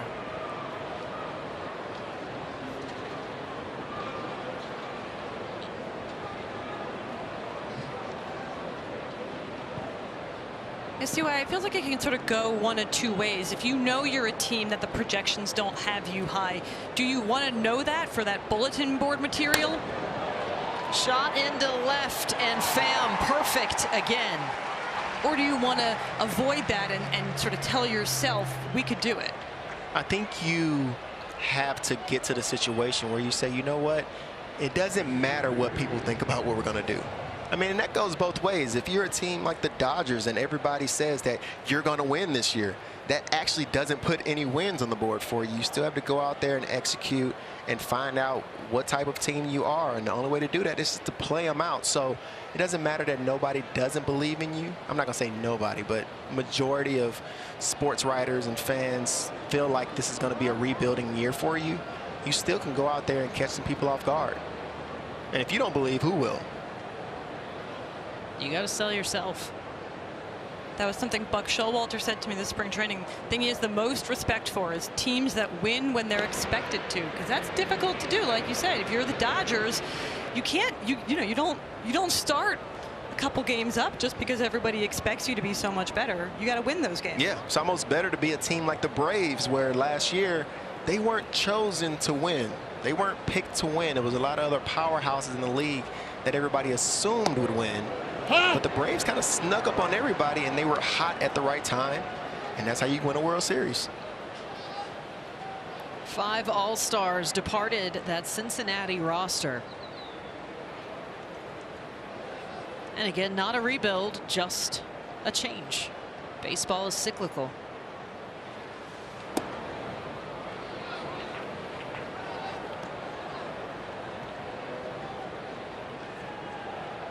Cardinals fans, though, they expect a winning team every year. They've finished with a winning record in each of the 14 seasons that John Mozeliak has led the front office.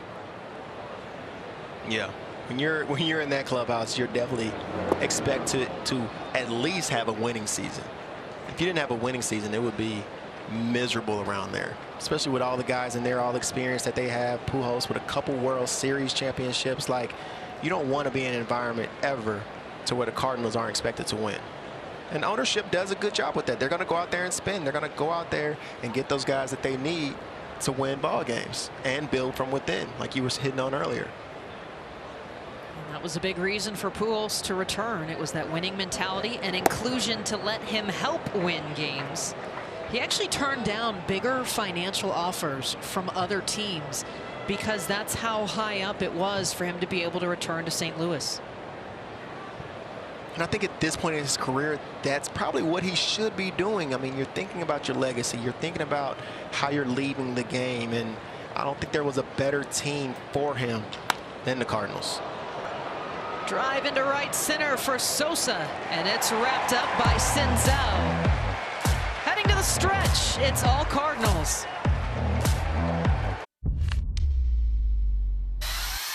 Make room cause we moving in, yeah. This time I came with friends, yeah. With my team we aim to win, yeah.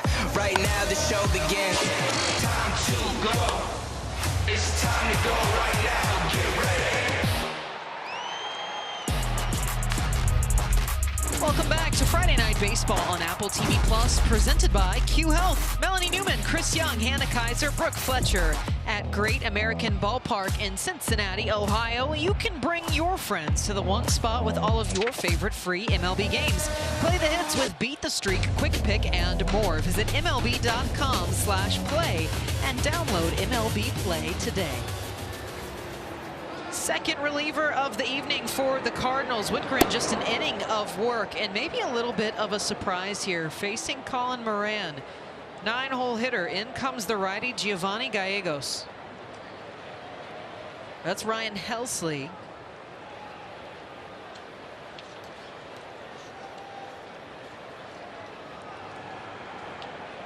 Same number, but again, Ryan Helsley.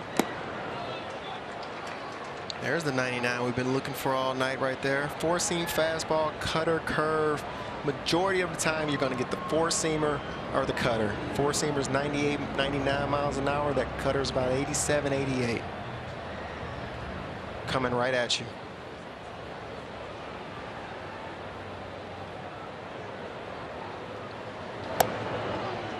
And that little slide step that he's doing probably makes it jump on you even more, to where as a hitter you don't have time to gather yourself or get into your rhythm. It's a slide step to 99. It's very tough to do for a pitcher and very tough to get to for a hitter.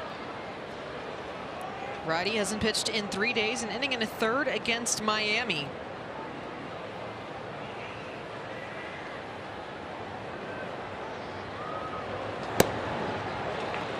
And you talk about high octane, CY. I mean, really, again, you see this in a reliever a little more frequently here, but how does that compare when he's already pushing those triple digits? I mean, that is absolute queso right there. He was a situation where Moran gets caught a little bit off guard. I mean, he's going right at him. He's looking for breaking ball maybe, or that fastball is just sneaking on you way too fast. I mean, that's 99 top of the zone. There's not too many hitters getting to that right now. So Helsley slips back to the top of the lineup for the Reds.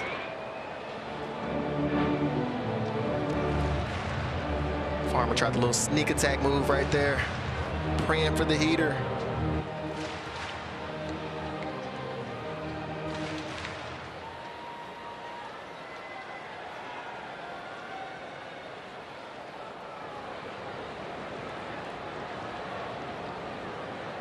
Farmer 0 for 3. He rolled into a double play in the 5th.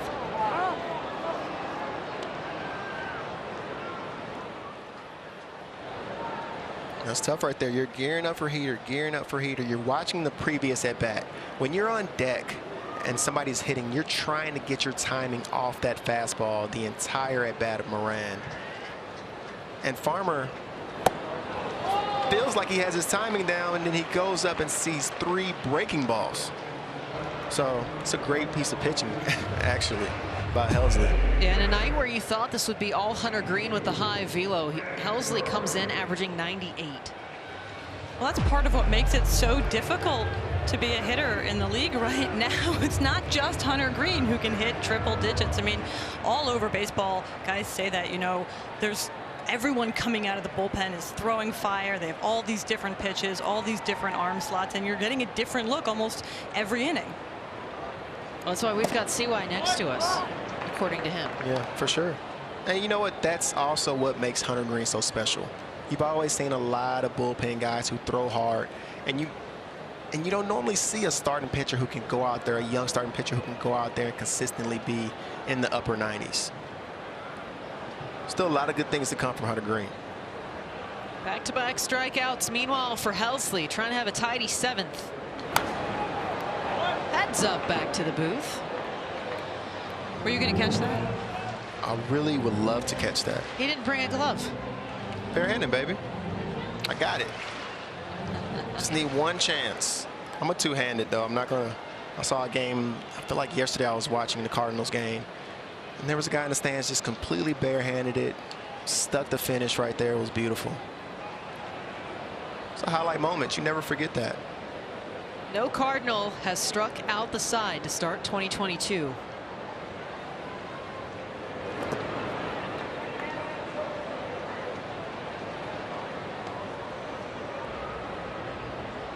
I wonder if Helsley knows that.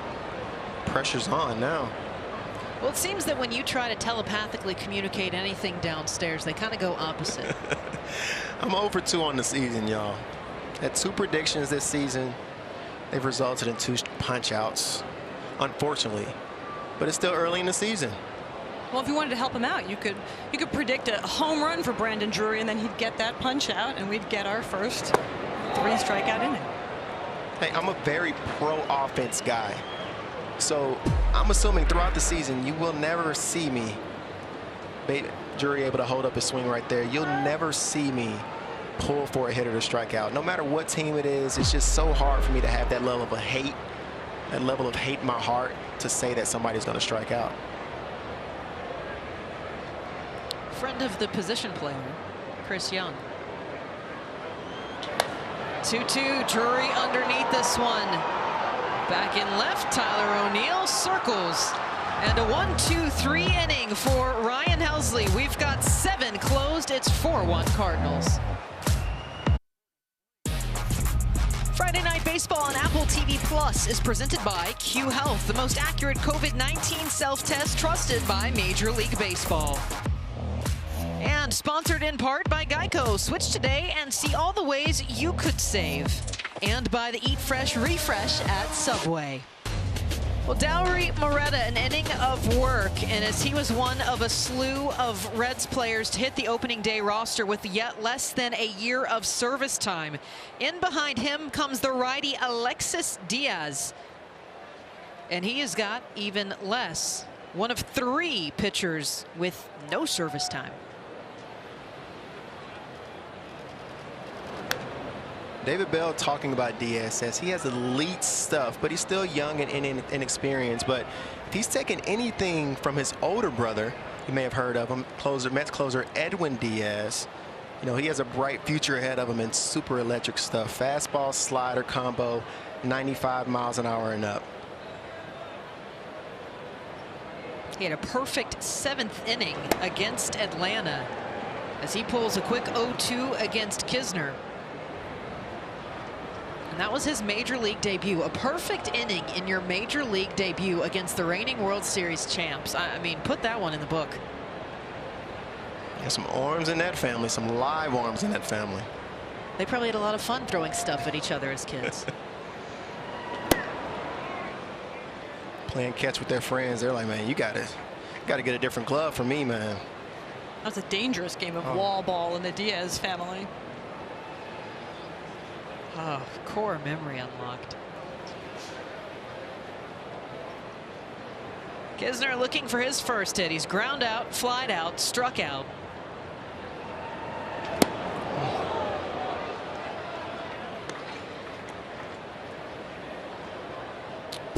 Sometimes when you're facing these young pitchers that throw so hard, there's some of the most uncomfortable at-bats that you may have, because although they throw 95, 96 miles an hour, if you have a little hint in the back of your mind that they don't have the pinpoint control, it almost makes them more effective on the mound, because he can do that and then spot one right after. Kisner cracks this one into the night sky, shallow right field. Again, Friedel, the new rookie right fielder, on to make the out.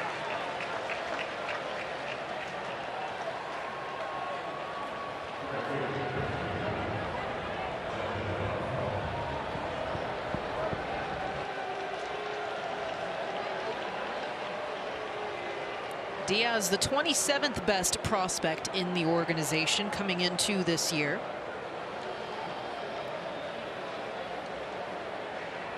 Interesting to get your thought on this, CY. He wears 43 today. He was 84 at spring training. What's that mean when you get that graduation?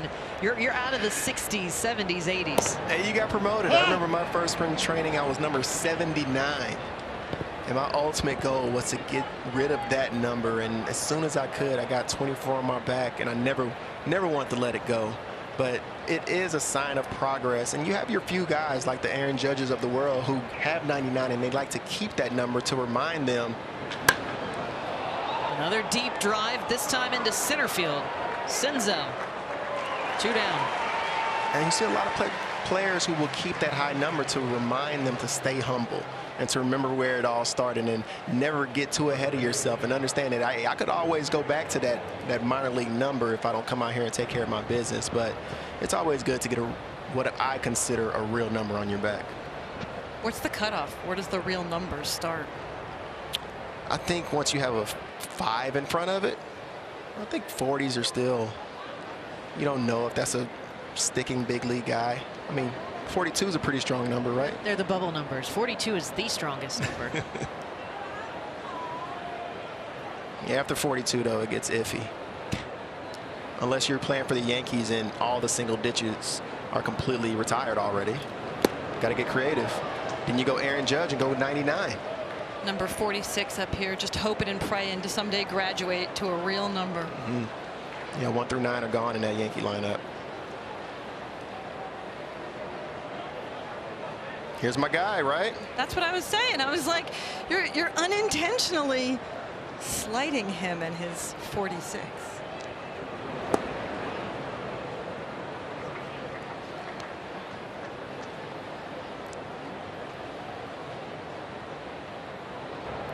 Two outs, and the base is clear for the young Alexis Diaz.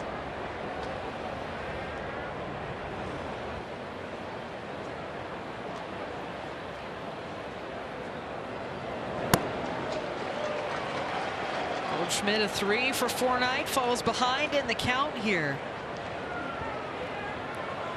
And another guy that just doesn't really seem to age. No, he doesn't. Same year in, year out. For him to swing at that slider right there like that, it tells me that every pitch out of Diaz's hand looks exactly the same, whether it's the fastball or the slider. Sends this one back towards the booth. Let's take another look here at Paul Goldschmidt and just what he has been able to do with the Cardinals. Again, those first 8 years were in Arizona before the trade. 6-time All-Star selection. He brings the Gold Glove hardware as well, because it's almost the prerequisite at this point to be a Cardinal infielder. And again, just one of those great silent lead by example type guys in that clubhouse.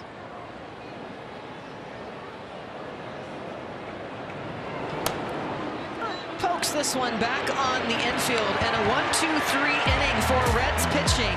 We'll see if the bats can break back into it. Reds trail 4-1 on Friday Night Baseball.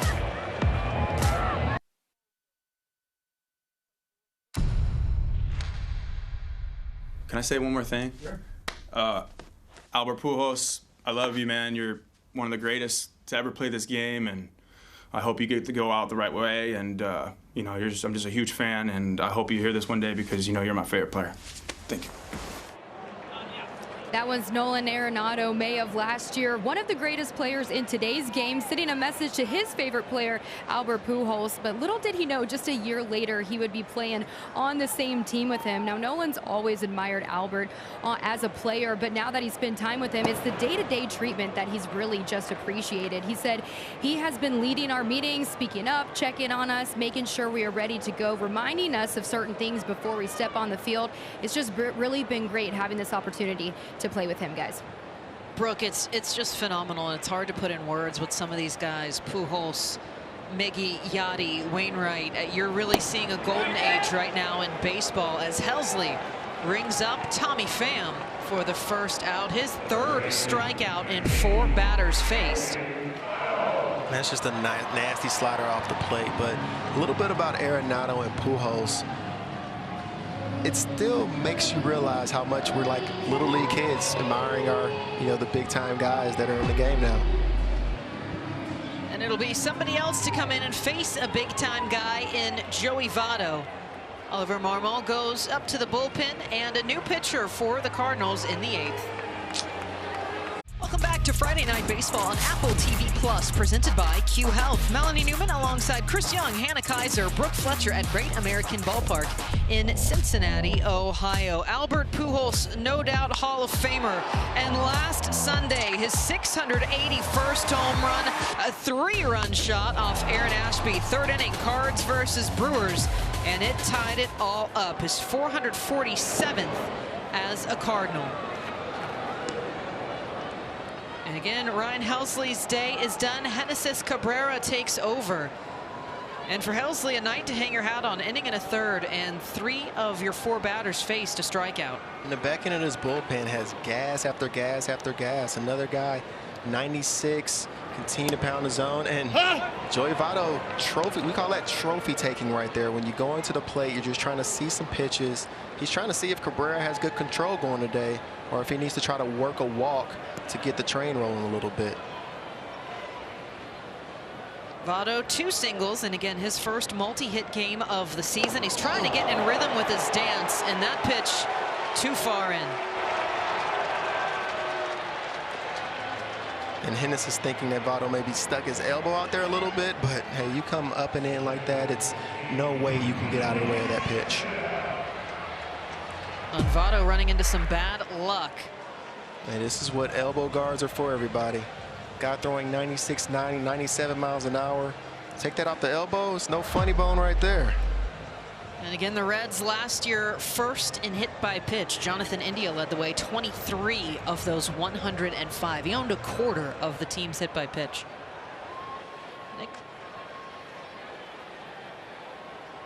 Nick Senzel digs in.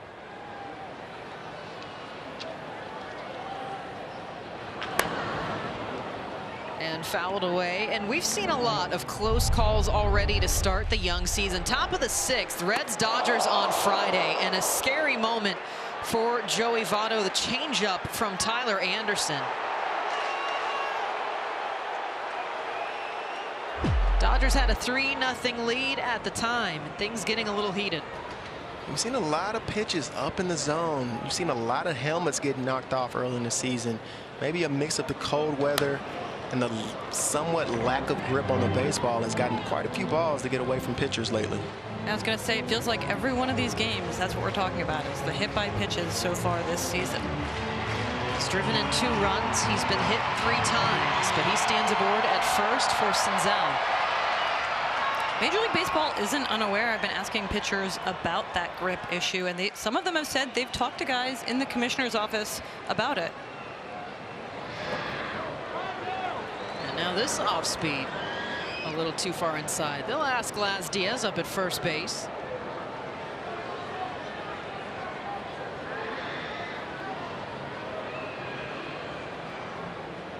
And you look at just how impressive this Cardinals clubhouse is. You see the names of the guys who are out on the field right now in Arenado and Goldschmidt, and you want to go back to Pujols just because he's not in the lineup tonight, but it is that impact, CY, that you mentioned, the day in and day out. And guys like Arenado have paid attention. They said it's not even who he is on the field. There's another strikeout here, this time by Cabrera, and 2 down. Both getting rung up by 2 different pitchers this inning. And he said it's the way he conducts meetings, the way that he studies pregame. It's everything about him. It is, and that's coming from a guy like Arenado, who is a 9-10-year veteran in the game. He's not a super young player in the game, but it still shows our human side in that we had so many guys that we looked up to, that we tried to model our games after, that we wish we would have the opportunity to pick their brain one day, and now they're sitting in a locker right next to you. So Arenado's a guy who I think truly appreciates that and tries to cherish every moment that he has with him. The rookie, TJ Friedl, came into pinch hit, picked up a walk on 4 pitches in the 6th. And when Pujols walked into the clubhouse at spring training to have his physical, every head turned and watched in awe.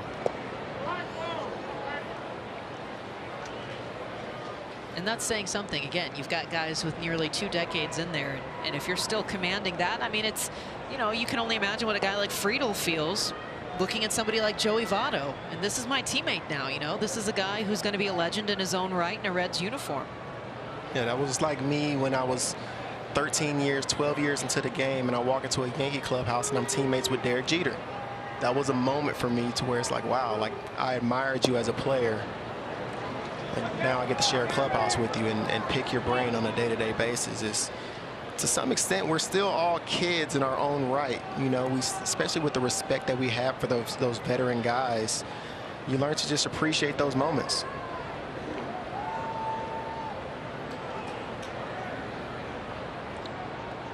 Reds down by 3. Friedl with some early patience. So did you come up with like an opening line, like the first time that I ever see Jeter, like this is what I'm going to open up with?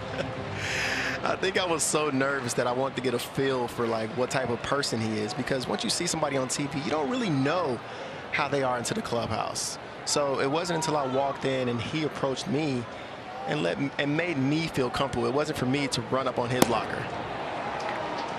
And that's what good leaders do, and that's what you do when you have guys like Pujols and Wainwright and Molina, when they're guys who they command the respect, but they don't demand it. They just allow it to come on its own. They lead by example. They go out there and they're still just going out there trying to have a good time playing baseball. And nobody wants to be that bitter old veteran guy anymore.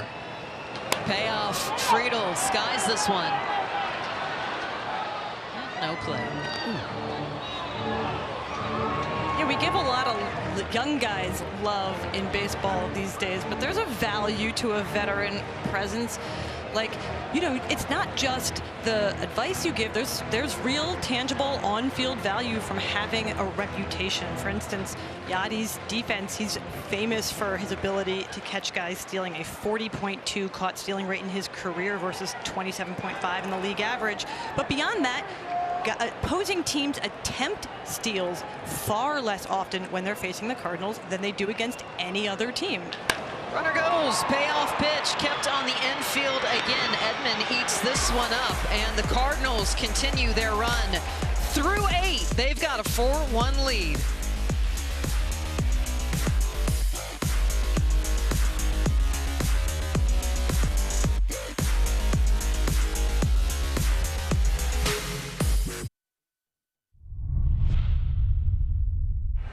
How you doing, sir? What up, bro? How you Great to see you. Everything good? Perfect.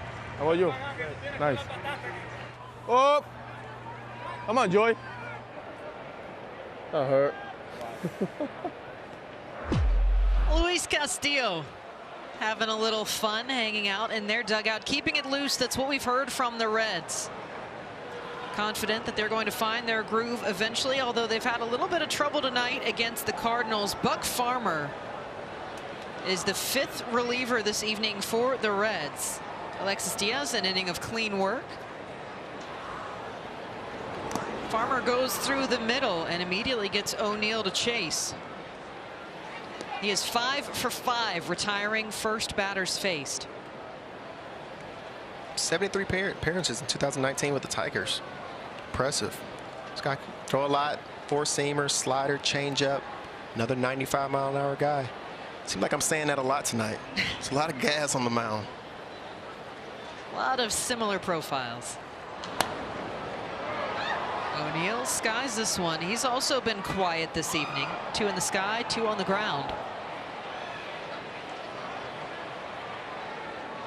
He's quiet tonight, but he's one of the more exciting players in the game for me. You're talking about a guy who's one of the hardest hitting players in the league, one of the fastest players in the league, plays elite level defense.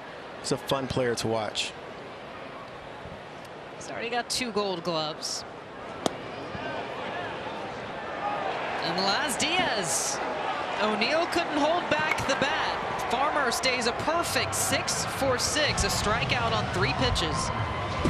You've kind of seen O'Neill. He's been a little frustrated tonight on his last strikeout. He was visibly upset, and sometimes you carry that over to the next at bat, and you find yourself just a little bit in between. He's not able to hold up on that high heater.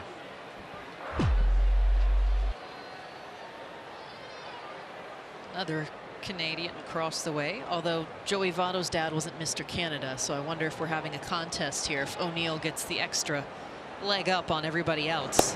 Although Vladimir Guerrero Jr. might also then throw his dad into the ring, and then we've got a full match.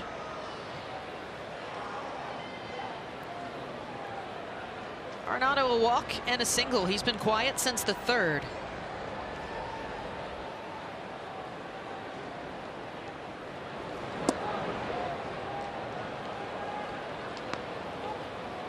Nine hits for St. Louis, 7 for Cincinnati.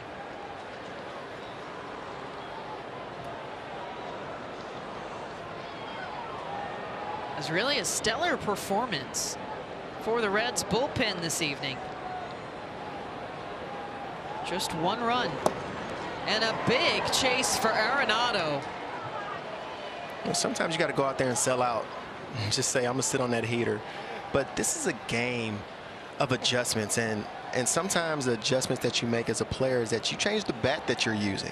And if y'all take a close look at the knob on Arenado's bat, it's a fairly massive knob, and he actually got that idea from Paul Goldschmidt and a bat that he was using. The only difference is how they grip the bat. Goldschmidt chokes up on the bat, allows that knob to act as a counterbalance to make the bat feel lighter.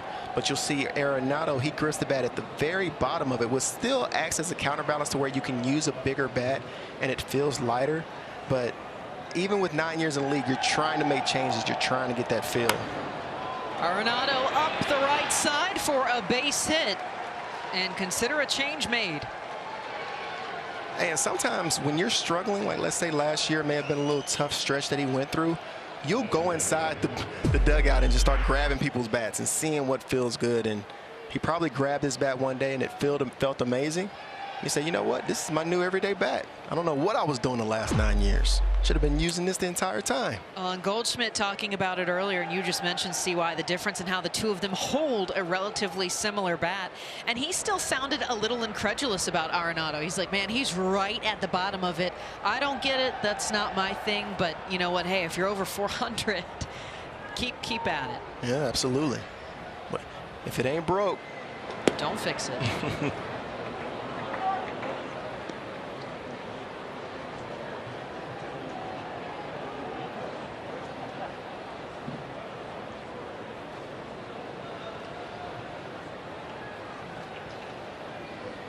All but 2 Cardinals players in this lineup have reached this evening.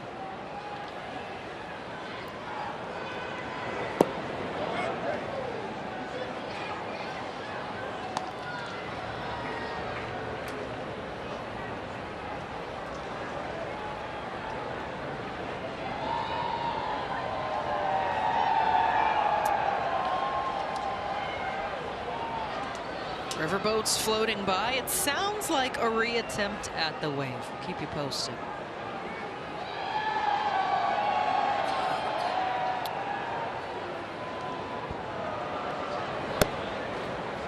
And Corey Dickerson has not had much to do. 3 straight misses from Buck Farmer. Picked up on a minor league contract this season. Hit the noon deadline for the opening day roster. Yeah, well traveled. This is his 7th team. Seen him in Rockies jerseys, Rays jerseys, Pirates, Phillies, Marlins, Blue Jays. Like, as a player who's bounced around that much, would like to find a place where you can kind of become a staple in some sense, or find somewhere that feels like home when you're so used to bouncing around so much. Splits that DH time with Albert Pujols. And an interesting look at that earlier, too, and what gives Dickerson the nod versus Pujols. They look at the way that the pitch planes, we were talking about this earlier, if it's a lefty, a righty, a low velo righty. Yeah, Marmol has a lot that goes into determining when does Pujols get those at-bats, because if you're only putting him in against left-handed pitchers, it'd be really tough for him to find his rhythm, because you can go a week, 10 days, 12 days without seeing a lefty from time to time. And patience again. Farmer loses him. It puts 2 more Cardinals on the path. So finding a way to balance that out, to be able to keep or get Dickerson hot, find a way to keep Pujols hot. That's a tough balance for a manager, but a task that Marmol, has done a really good job at up to this point. But it really helps that he has a guy like Pujols who understands his role on the team and understands his place and allows him to go out there and do his job. Although Marmol is a lot younger than some of those veteran guys in the clubhouse, it's nice that he shows that, hey, I'm here to help you guys get better and to get the best out of you. But that's a two-way street, and those veteran guys in the clubhouse allowing Marmol to go out there and do his thing, although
And what's funny about his story, guys, is that during Albert Pujols' first stint with the Cardinals, he was actually in the minors with the organization. And I asked him, I was like, is this weird for you? You know, when you were in the minors, you were hoping to play for Albert Pujols, but now, years later, here you are managing him. And he said, I've never thought of it that way. He was like, you know, but I knew that, you know, I probably wasn't going to make it to the professional level, but I wanted to be a manager. I loved everything that came with it. This wasn't part of the plan, but he said that he's really just enjoying this moment, and especially managing guys like Pujols, Molina, and Wainwright, guys. All right, Brooke. Always interesting to kind of open up there and get inside the head of some of these major league managers, and what a special position they are in. Harrison Bader pinch hitting on the ground. The shortstop, Farmer to Votto. And the Reds put an end to the top of the ninth. Last call, Cincinnati, when we come back. And a game where we were pumping up Hunter Green the entire time. Steven Matz ended up stealing the show, using that fastball, getting the breaking ball over, getting the changeup over, staying right below the zone and right below the swing planes of hitters all day long. He got in a little trouble in the first, able to grind it out. Like I said, get those punch outs, 6 punch outs, 5 innings. Great outing by Steven Matz getting to that bullpen. And it has certainly been a nice bounce back for him. Again, a blister gave him a little bit of a stumble start to the 2022 season. But getting back to Matt's form, which was what you would expect, strong bullpen outings on both sides today. The Cardinals just getting to Hunter Green early, that 4-1 difference right now. And Giovanni Gallegos takes over to close out the ninth. He'll have 7, 8, and 9 for the Reds. Genesis Cabrera, 2/3 of an inning, strikeout and a hit batter.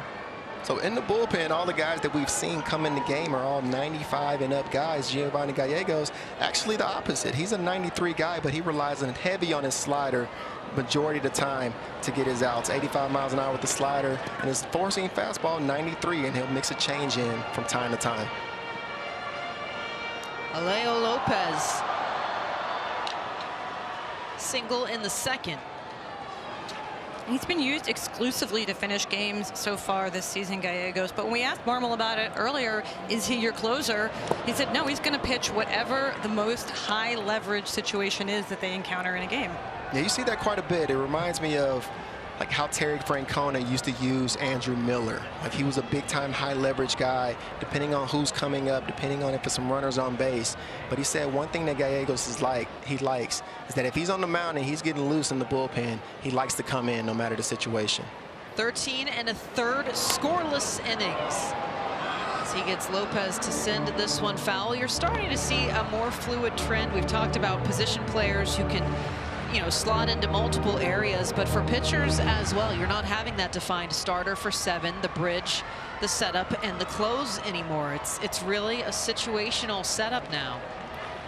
And it used to be very clear back in the days when you looked at a bullpen, you knew who would fit where solely from how hard they were throwing. You know, you had your long relief guy, you had your guy to get you out of a, you know, tough spot for 1 or 2 hitters, and then you get to the closer spot. And unless we're talking about a Trevor Hoffman or somebody like that, they normally threw really hard. Your Craig Kimbrells, your, you know, all your other guys out there who throw gas. And now the game has changed a little bit to where, you know, late in the game, who can I rely on to get those out? It's not always about the velo, but who can go out there and be consistent. Scott Lopez on the ropes. Hard hit, ground ball. This one beats out Paul Goldschmidt, and the Reds lead off the ninth with a single.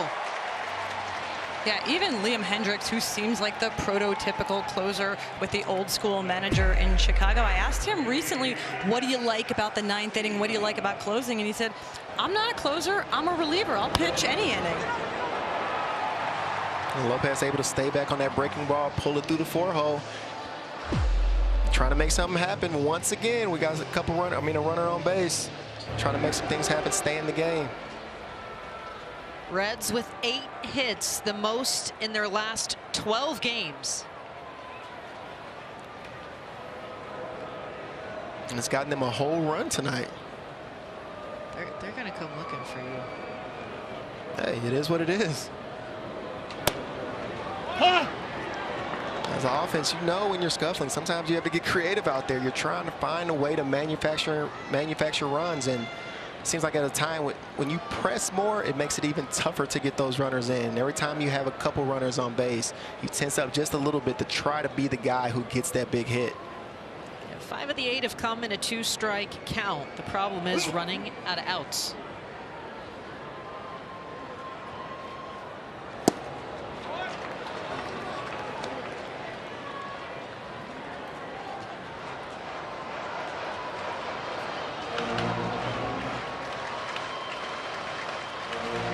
Trying to snap 9 straight losses. And they have got a hill to climb here against Gallegos.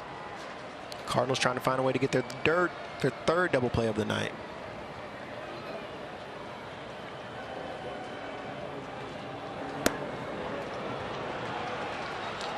I'm sure Gallegos will take a punch out right here, though.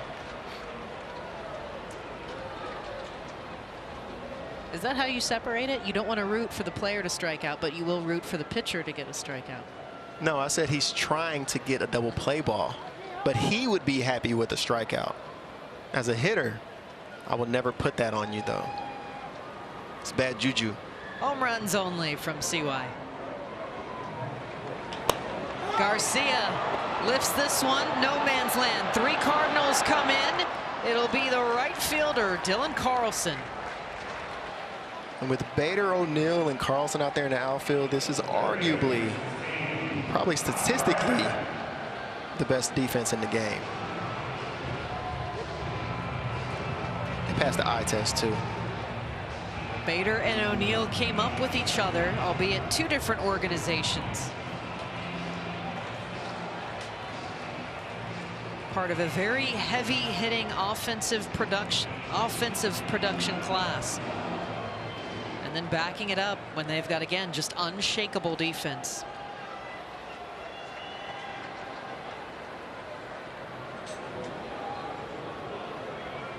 Colin Moran.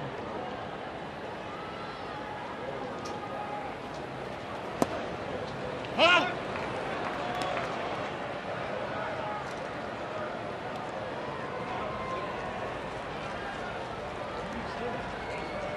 A little bit of room on the left side of the infield as Sosa plays back closer to second. It'll be all Arenado.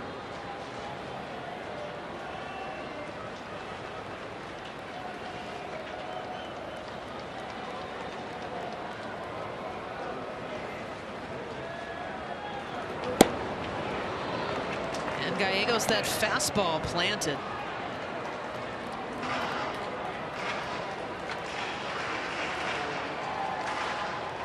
I'm sure Gallegos is watching Moran's last at-bat, where he was able to get the fastball by him 3 times in a row. So he's saying, you know what, maybe he's just a little bit late. Maybe he's still trying to search and find his timing. So can I elevate a little more right here on the fastball and give him the chase?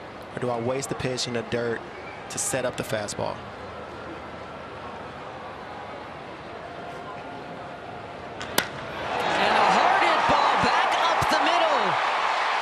The Reds are going crazy, digging in for 2. The play is cut off.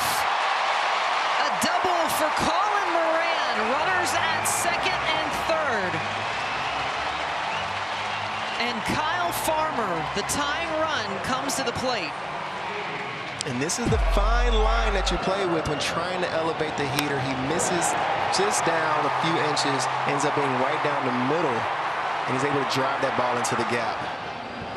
And come out the box hot. I mean, right here in the game, it's not normally a situation you try to push the envelope a little bit, but he's able to stay aggressive and make sure he gets in a scoring position right there.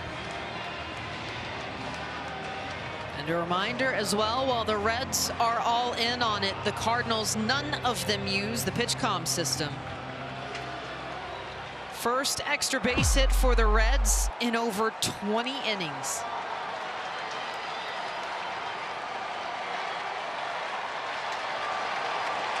One out, Lopez Moran threatening. Can Farmer get his first hit of the night?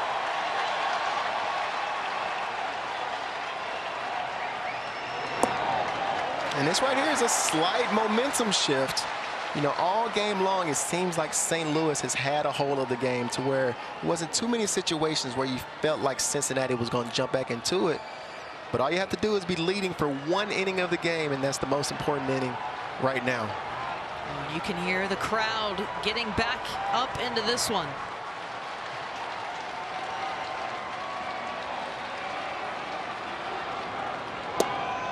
Huh? 5 for 7, 6 runs driven in with runners in scoring position for Farmer. You know, 0 for 4 night so far. You can see he's visibly a little frustrated right there. It's a big difference of a 2-0 count and a 1-1 in that borderline pitch. Happen to go, you got Gallegos' way.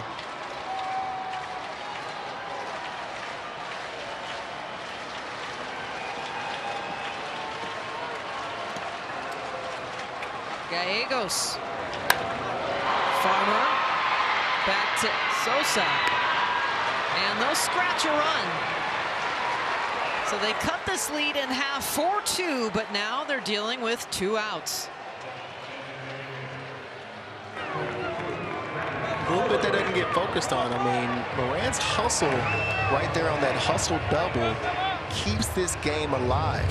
If he stays on first base and doesn't push the envelope and get the second base right there, that could very well have been a game-ending double play. So fighting for that extra out and that extra opportunity could end up being big for the Reds. 2 outs, trailing by 2. Drury 2 hits on the night.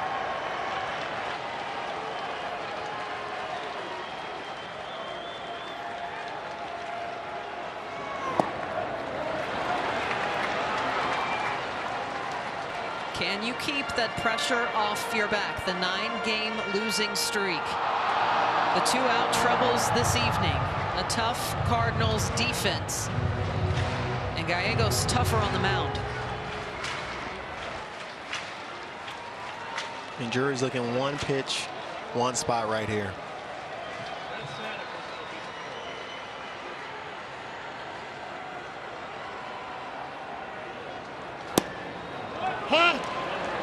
That's not what you want right there in a 1-0 count. You want something up in the zone, something you can drive. You're hoping Gallegos tries to challenge you and throws you something up in the zone, a fastball up in the zone. But Gallegos is trying to stay away from the long ball right here. So he's going to most likely try to stay low in the zone. Moran, he tried to elevate, ended up missing down the middle. So maybe that's in the back of his mind on, maybe I shouldn't try to elevate. Let me stay in a safe place right now. 2 home runs on the season for Drury. He's been quiet until tonight since his last. You see him staying down in the zone, trying to stay out of homer territory. So even right here, I don't see him trying to elevate the fastball, mainly because earlier in the inning, he was not able to execute that pitch. So you want to force the Reds to have to get a couple hits, 2 or 3 hits, to come back and tie this game. David Bell looks on.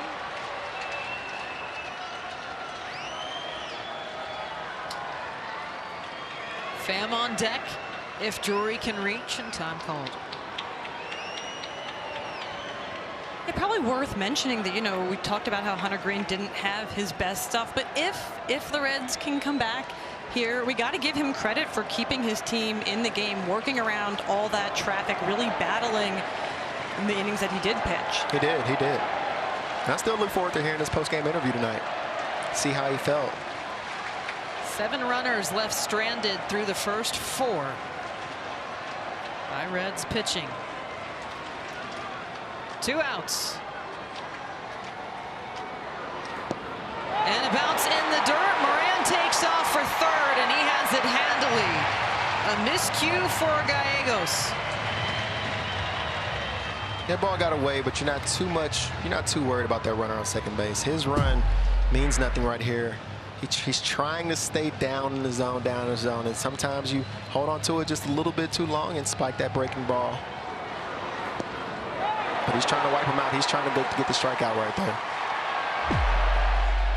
Wild pitch, a runner at third.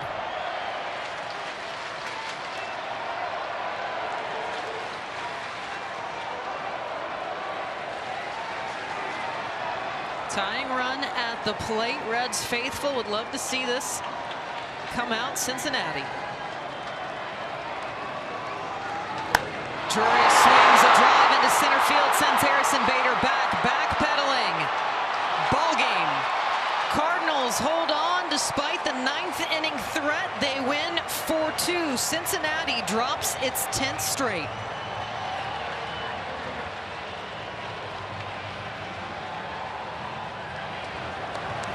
Drury tried to give that one a ride to center field, and again Bader, who came on in the 8th, takes it in. Gallegos, anytime you see a fly ball in this yard, you get a little bit nervous, just a little bit. But seeing Bader settle under it, able to close the game out. And of those losing streaks, Cincinnati creeping into some dangerous historic territory here. Back to 2016, 1998 with 11 if they can't muscle out one tomorrow. And that'll be the middle of a 3-game series. St. Louis here in Cincinnati. And just the beginning as these two face off 19 times this season. That's a way, though, too, when you want to look at it, CY. Some young guys cutting their teeth against some of the best competition in the other side of the field there. Some young Reds are going to take away a lot, including Hunter Green. A big list of lessons learned over these series. Yeah, absolutely. And that's what it's about. When you have a young team, you understand there are going to be some level of growing pains. And we have to grow from it, learn from it, and continue to get better. I mean, we're not going to feel sorry for ourselves. Nobody else is going to feel sorry for us. We just got to go to bed tonight, show up tomorrow, be ready to play. All right, well, Brooke Fletcher's down on the field with Paul Goldschmidt.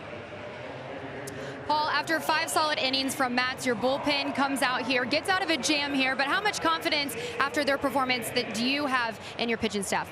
Yeah, they did a great job tonight. You know, we were able to score early. We had some runners on, but just weren't able to get them, you know, open up that lead. But they did a great job, you know, keeping them to 1 run and getting us the win. You were off to a slow start this season, but tonight it seemed like you started to find a rhythm. 3 for 4 with 2 ribbies. I mean, what was the difference in your approach here tonight? Oh, yeah, you know, I haven't played my best to start the year, but, you know, that's how the game goes. Tonight was a little bit better. Found some holes out there, to be honest, and you know, just happy to help us win. All right, thank you so much. Congrats.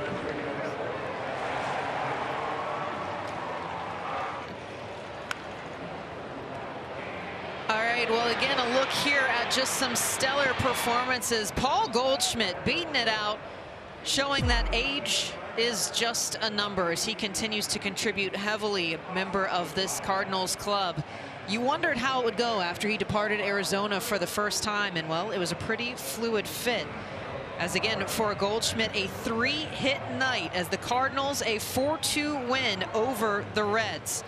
Keep it locked here on Apple TV Plus as the Rangers are in the Bay Area to take on the A's in our nightcap. The first month of Friday Night Baseball on Apple TV concludes next week with another doubleheader. First at 8 Eastern, the Yankees head to Kansas City to take on the Royals at 10. The Giants play host to the Nationals. For Chris Young, Hannah Kaiser, Brooke Fletcher, and our whole broadcasting family, I'm Melanie Newman. Stay tuned for Friday Night Baseball post-game coverage from the studio presented by SoFi. We'll see you next Friday.